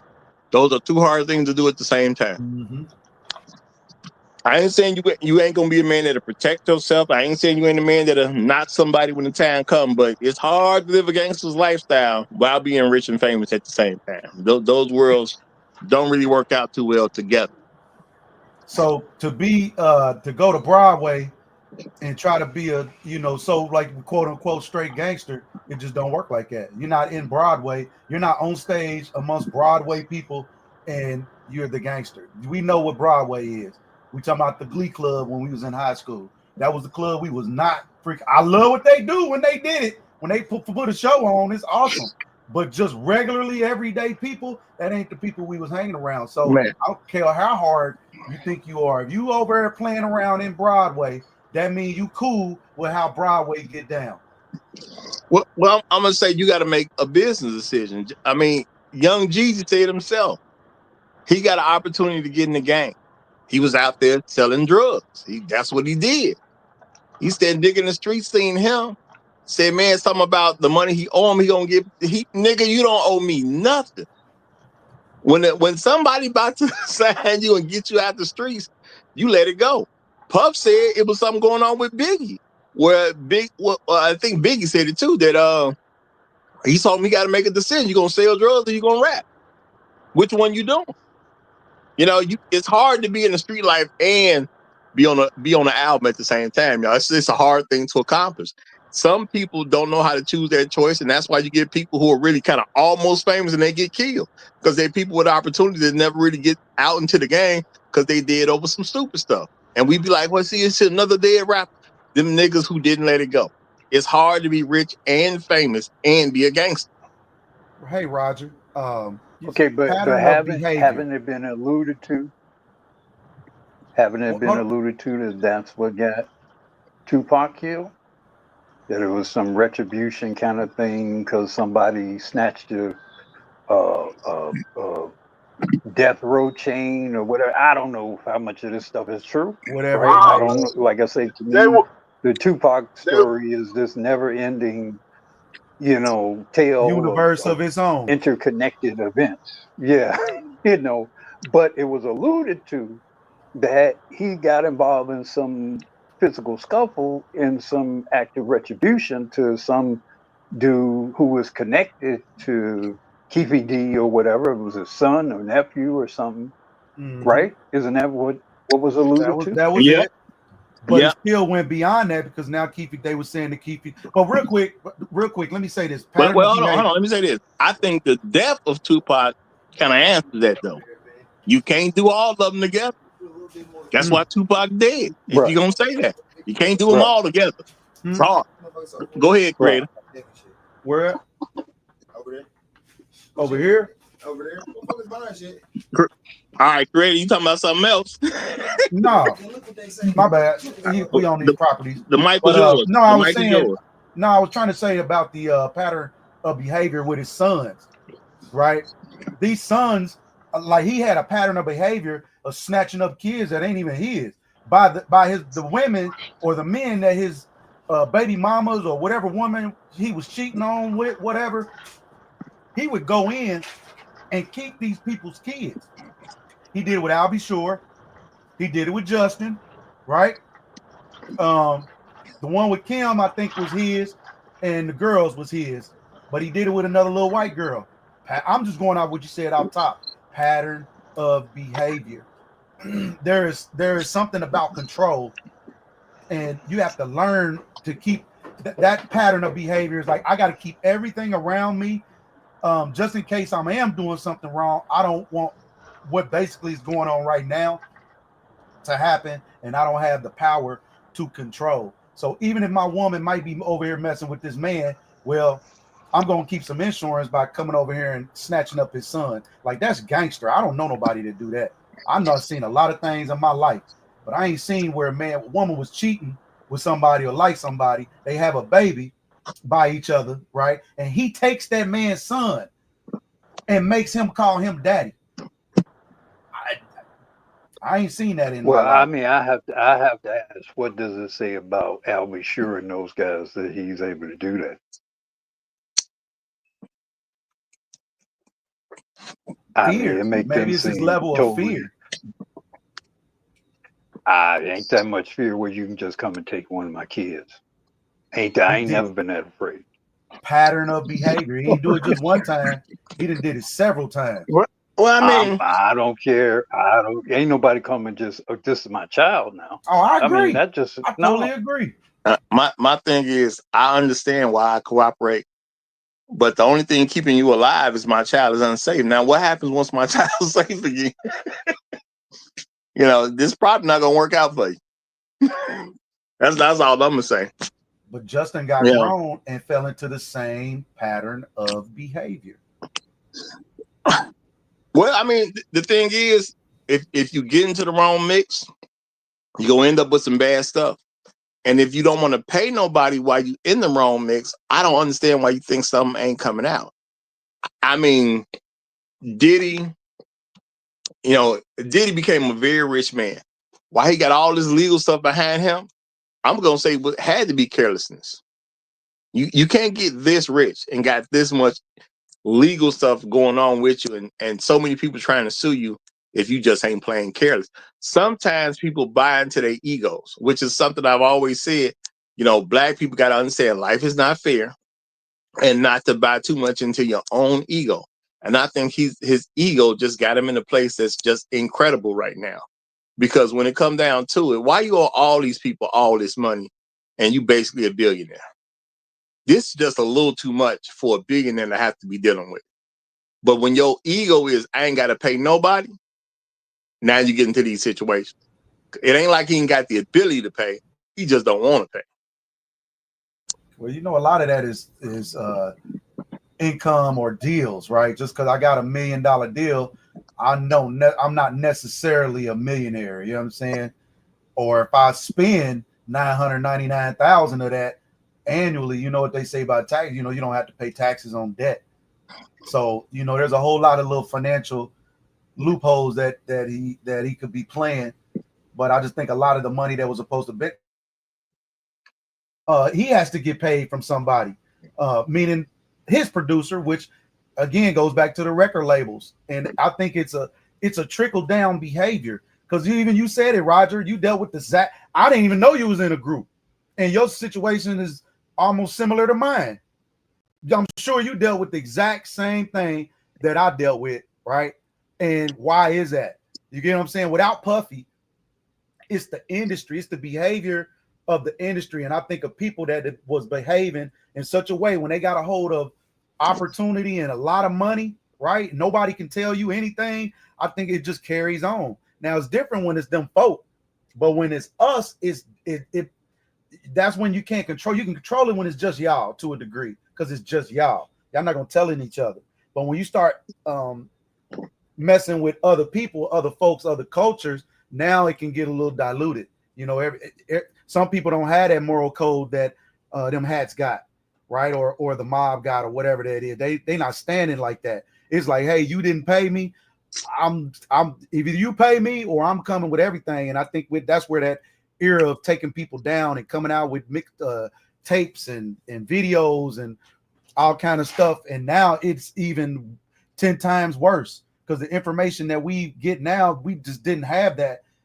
And I'm just saying my day, right? We weren't privy to certain information. I don't think people were even reading the court case, really getting deep into the court cases in some instances. So just to see how information has evolved from then, I just think it's still the same behavior, because the same people are still in charge today. Like there's nothing you can say about Clive Davis or Jimmy Iovine or Tommy Mottola, or there's nothing you can say about any of them guys. They filthy rich forever, ever. And they people are too. So yeah, they have the right to have some humility. They can take getting beat up, but a Puffy, he don't have that liberty. Obviously. I mean, we see where he's at. They've lifted his protections, is what it looked like to me. And that's why he acted the way he did. He knew he was protected to a certain degree. But I think it got overwhelmingly out of control, even for his big hunks. Like, bro, you doing way too much. Well, he than he, he was went doing. after that liquor company, and I think that apparently was what triggered everything that happened after. I think that you go after, maybe went after the wrong people, and when you go after the wrong people, it's sort of like what happens when you get into some trouble, and you know but you got a big brother who you're accustomed to bailing you out of shit, right? And the problem is the other dude is bigger and stronger than your big brother. And I think that might have been what happened to him, where those people said, back off. We gonna treat this nigga like a nigga's supposed to be treated. And I think that's what happened. Yeah, and sometimes you think you bigger than what you actually are. Sometimes you think you can take on somebody else because you didn't know. You thought you was finna fight 3 people. So you ain't bought know it's into 40 your people. ego. I'm saying, but you ain't know it was 40 of them. You saw 3. 3 was talking crazy to you. You know what I'm saying? It was only 3 of them. One slapped you across the face, and you was like, I can take all them. You ain't know it was 40 of them. It was 37 people around the corner. You ain't know nothing about it. It is what it is at that point. Well, you say it was 37 people around the corner you knew nothing Because here's about. the other thing too. Protecting him in 1999 ain't the same as protecting us 2025. Protecting him in 1999 in the flush of Biggie and everything else he had going on around him, there was some cost benefit to protecting him. Well, all that's over now. So what's the benefit of protecting him if someone really big wants to take him out? Yeah, I mean, if you don't produce the hits no more, you just a nigga who used to produce hits. And that's what a lot of people forget. They And think then they people somebody. start I'm a really legend. doing the math that, well, if we take him out, maybe we can take over whatever he's got. We can take over Sean John and whatever, all that kind of stuff as well. Which is, what they tried to do to Michael Jackson and Prince, and I mean, it's and I'm sure that's what's going on with R. Kelly stuff right now. So Yeah. I'm just saying, to the fans, you can be a legend. To people in the business, you a nigga who used to make money. That's a very different dynamic as a person looking at you as a legend versus a nigga who used to make money. If you don't put no asses in seats, buddy, we ain't messing with you. That's really what it comes down to. If you're not fulfilling that contract, you was paying us $100,000 a month, and it went down to 90, and it's going down to 80, and it's going down to 70. Now you're like, hey man, let me owe you. let me let me hold some. Let me hold some. Right, they go from let me hold. Yeah, let me hold something, man. Yeah, so I'm saying you're right. That's that business, though. That's why I was saying those protections were given under the guys that you were generating revenue. You were popping. You were doing really what you were supposed to do with the money. What it's a lot of people forget. It's like an employer-employee relationship. You can be the greatest employee, but if you got involved in, let's say you took public transportation home and you was on a bus that happened to have an accident, well, you can't come do your job anymore. You don't mean anything anymore. You was everything to us yesterday when your body worked. But now that you in a bad situation and you need medical help and you can't get around, you're just not valuable to us anymore. You was great yesterday, you nothing today. Which is one of my father's greatest advice, which I've shared before. He told me, man, you only good as your last day. That's how the world see you. Yeah. You only good as your last day. Your latest is your greatest. That's what I tell them. Yep. Your latest is your greatest. Don't expect coming. Yeah, I think it's gonna be there. Oh, go ahead. I think in hindsight, the biggest mistake he made was that getting caught on tape, kicking Cassie.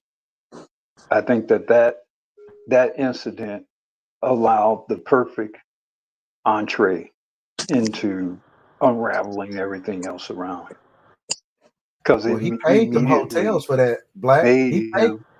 He paid them hotels to keep He that ain't pay information enough. under wraps. He ain't pay enough to keep that Hey, stuff a secret. he ain't pay the right folks or whatever. I don't know. Like Somebody I leaked said, that. you know what?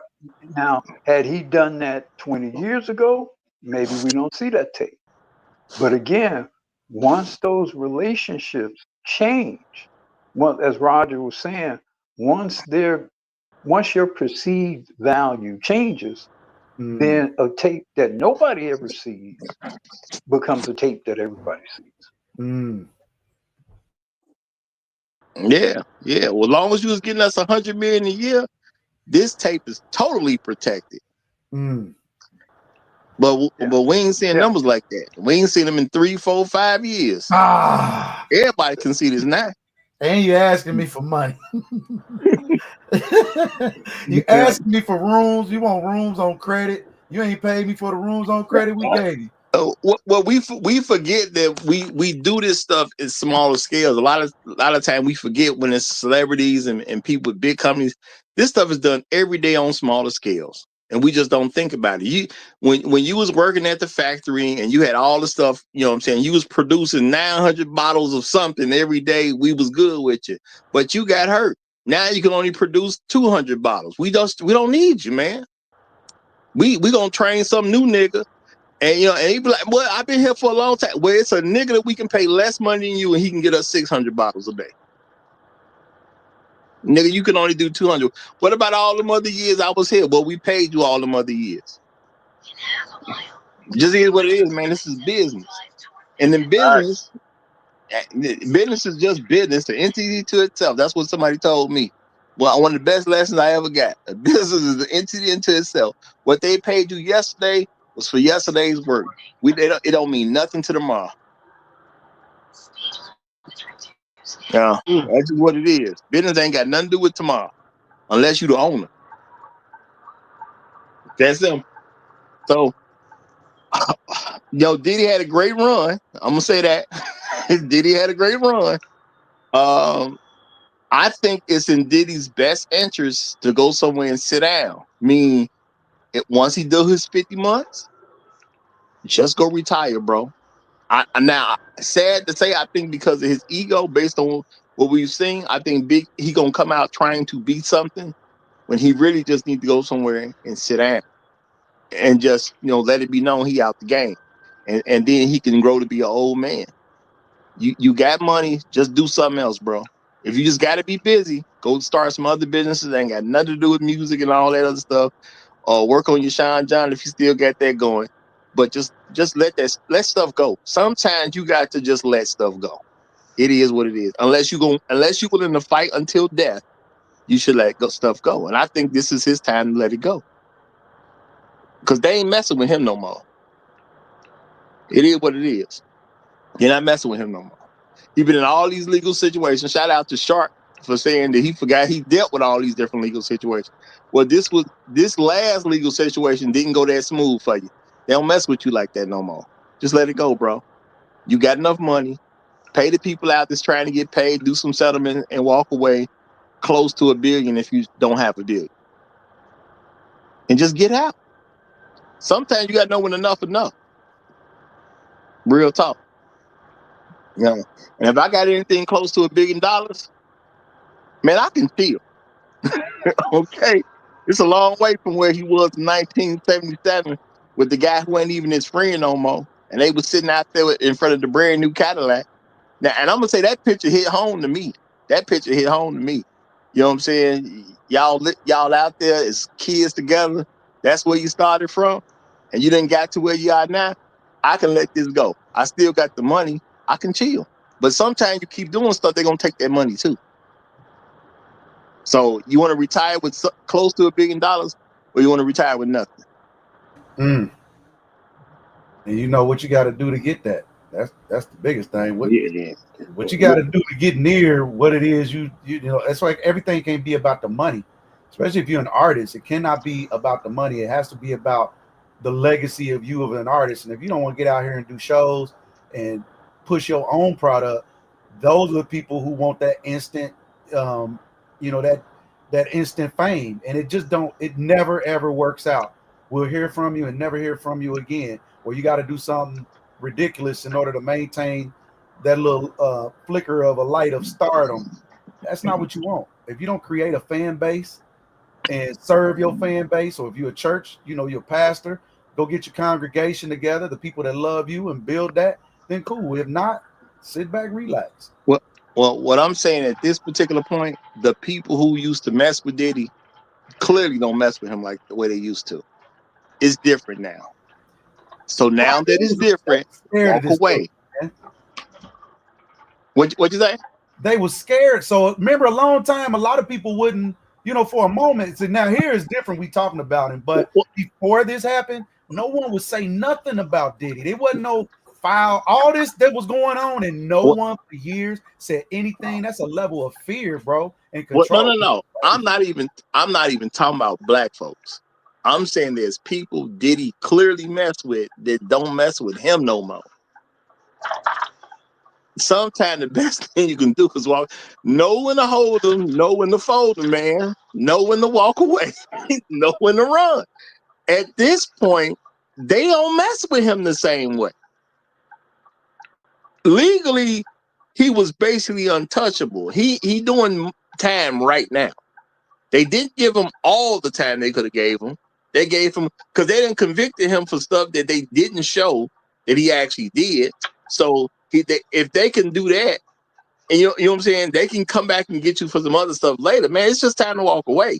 Because you depended on these people to do certain things. You was part of their game. You played into whatever they wanted you to do. And since you played that game with them people, and them people don't mess with you no more, it's time for your behind to get up from the table and walk away. Because this is where your strength comes from. And they saying, we ain't got you. Just walk away. Hey, Roger, I just want to present something. It's something I thought about, like in situations like this, man. You think that's an option for P. Diddy at this point? Like he can just go off into obscurity? He could be, that's the only thing he can really hope for at this point.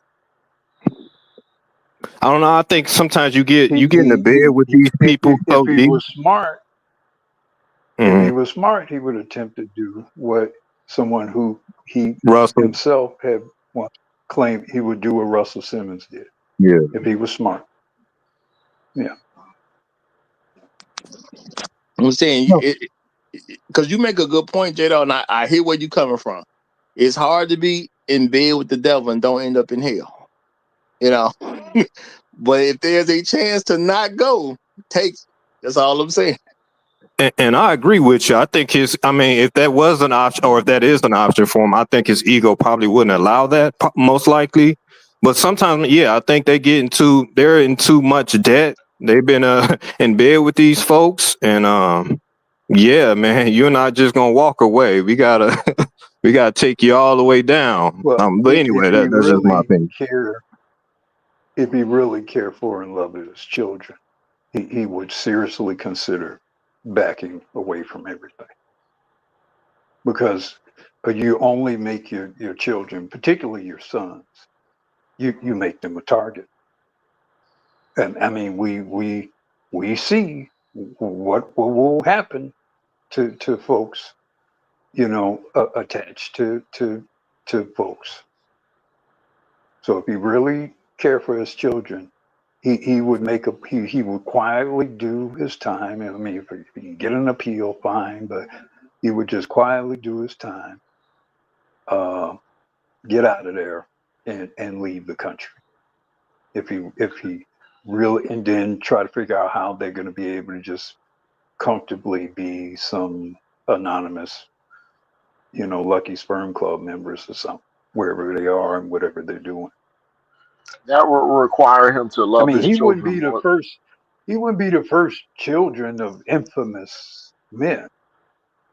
They wouldn't be the first. Who father did something crazy and they have children and they, sort of quietly put together a life that they can be productive people. But as long as he's going to make himself this this figure of this villainous figure.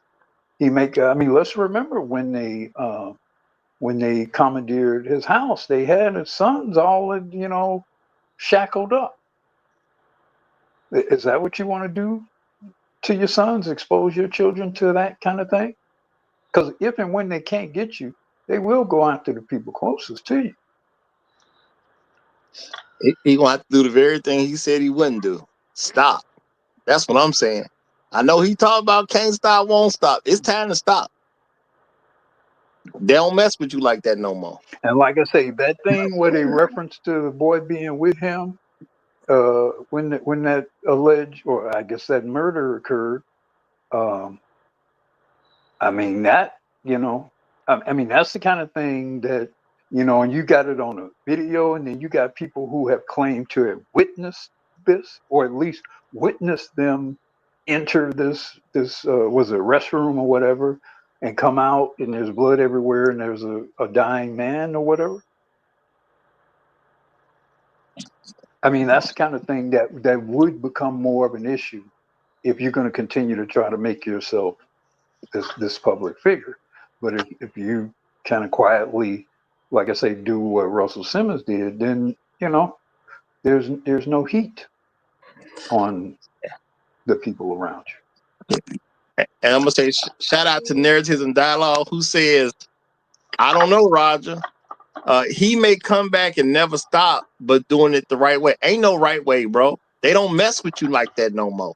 See, what people got to understand is when you accept certain things from certain groups, you got to kind of do it their way if you're going to do it at all. Mm-hmm. If they will let you walk away, sometimes it's better to just go away. This where all your stuff come from. Your fame, your fortune, it comes from doing business with these people. If they let you live a life with nothing going on, sometimes you got to just take, because this is the only life you get to have. Also, he's been convicted of the Mann Act. He's been convicted. He's got a federal conviction for essentially trafficking, right? So now, what reputable entities, even after he's done his time, what reputable entities are going to want to be publicly associated with him? Yeah. And my thing is, he got money, man. That dude can go get a nice home in Nebraska somewhere where ain't a bunch of people around, and be the king of some small town if you want to, and just live his life and be okay and just stay out the way. Now, this guy could go to the most luxurious area of South Africa or Kenya or whatever, buy his own island or something, and live like a king. Yeah. In most parts of this world, he could go anywhere. In most parts of this world, he could go anywhere and live like a king. And to answer Reynolds' questions, yes, fellas can get passports. Yeah. And I'm gonna throw it out there, y'all. Retirement is nice. I know retired people. They seem to love it.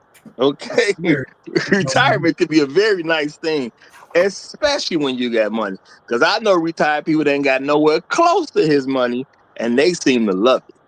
Okay, shout out to my pops. I was so proud of my pops. I called him about the football game. Well, excuse me. He called me about the football game. I said, "Pops, it's Monday, man. That's over with." You know what I'm saying? Retirement's so good, he ain't even keeping up with the days like that. You know, he don't need to. Okay, it's not that he old, not that he losing his mind. He perfect in his right mind. He just don't need to keep track of what day it is the way he used to. He enjoying. That's living life right there, buddy. They say, you old motherfucker, you old motherfucker. I was like, bro, you better hope you make it to the age I get to. You understand? It'd be a grateful thing. You need to praise all the guys in the universe. You get to make it to the age that I'm at. Yeah. Somebody call you old, it'll be a badge of honor. Because it's a badge of honor to me, boy. They was like the average black man. Y'all know them statistics that they had back in the day. The average black man don't live past and don't do this and that. I'm like, man, I don't want to hear that stuff. We living past and living well and thriving at our elder age. So it's like, damn, I thought I was gonna be decrepit by now, the way that they were talking, and I'm feeling pretty daggone good. Yeah. and Diddy in a position where he got plenty of money. He can eat how he want to eat. He can drive how he want to drive, and he can live how he want to live. And just go on vacation for the rest of your life and call it a day. You know, that's what I would do, because it looked like he was not attached to the right people who gonna let him come out of retirement and just do anything he want. I don't think that's about to happen. So sometimes y'all just walk away. But I'm gonna. He did it backwards. He did anything he wanted up front. It's just time to retire now. All right. So I'm gonna get ready to close this out, y'all. So let's do this. Anybody with final statements? I guess I'm gonna start on Shark's end. Well, excuse me. We're gonna start on Hotech Institute end, and we'll work our way to Diddy style. Hotech Institute. Anything you want to say before we close out? Nah, just hopefully the next upcoming batch of artists don't get into the silly, crazy stuff that he was doing. You know what I mean? Just don't let it go to your head, like the brand new being said. All right. Not closing. Trader, anything you want to say before we go? Stop self-incriminating yourself, man. Turn these dang on cameras off. Not stop doing crime. Just stop filming. Okay. All right. We got it. All right. Jado, anything you want to get out? I'll just say, man, you know, the storyline is still ongoing, hasn't ended yet. But I know I just say, you know, black men particularly, just, you know, learn what you can from it. You know, avoid the mistakes or the things that, you know, the pitfalls that you can fall in. Just use this as something you can learn from. And I'll end right there. All right, Black Guru. Yeah, like I said at the beginning, it's kind of a sad story about a man. It seems like a small man, you know, which is kind of ironic to say, given his wealth and given the fame he's accumulated. You would hope or wish that he could have done more with it, but then, you know, given how he got in it and who he got in it with, I guess what we're witnessing was inevitable, which kind of speaks to the broader question of, for black men in particular, you know, what is the price of fame and fortune? It is almost always more costly than it is for pretty much everyone else. And it's a dilemma for all of us who might seek it.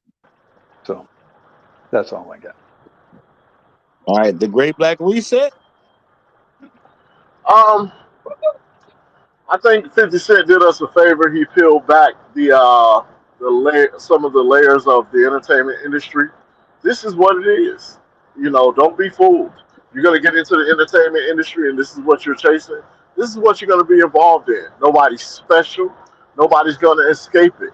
And I think, as a whole, as black people, we need to turn our backs on hip hop as a whole, because it's poisonous to our community. And I'll lay my plane there. All right, Diddy style. Any last words?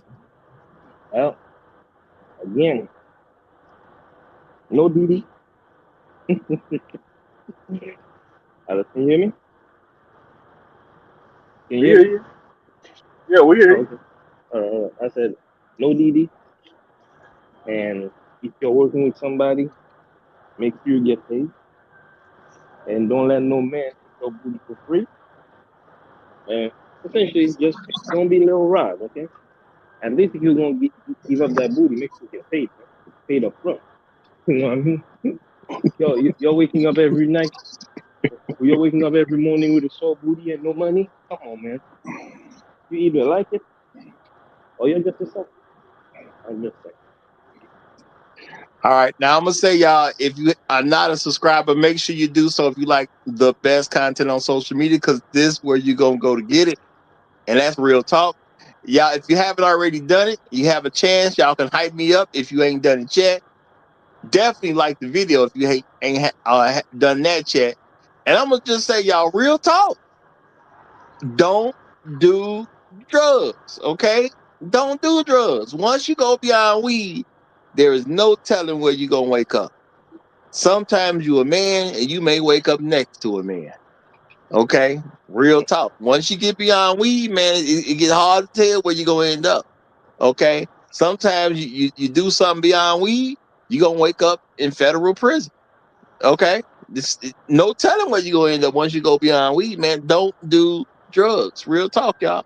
Don't do drugs. All right? They told us as kids, some of us listened, some of us didn't. Don't do drugs, man. Don't do drugs. It's rough where you may end up. It's rough. Real talk. Y'all have a great and wonderful rest of y'all day. We'll be back tomorrow with something just as interesting. I got a few crazy stories I'm looking at, so we'll see what get picked. I will see y'all next time. If you don't know, be here at 9 a.m. Chicago time. Not when you happen to get to 9 o'clock. Chicago time, 9 o'clock. I will see y'all next time around. Thank you to all the guests who participated. Y'all have been wonderful. Long live the habitual line steppers. I'm Roger. I'm right. And I'm out.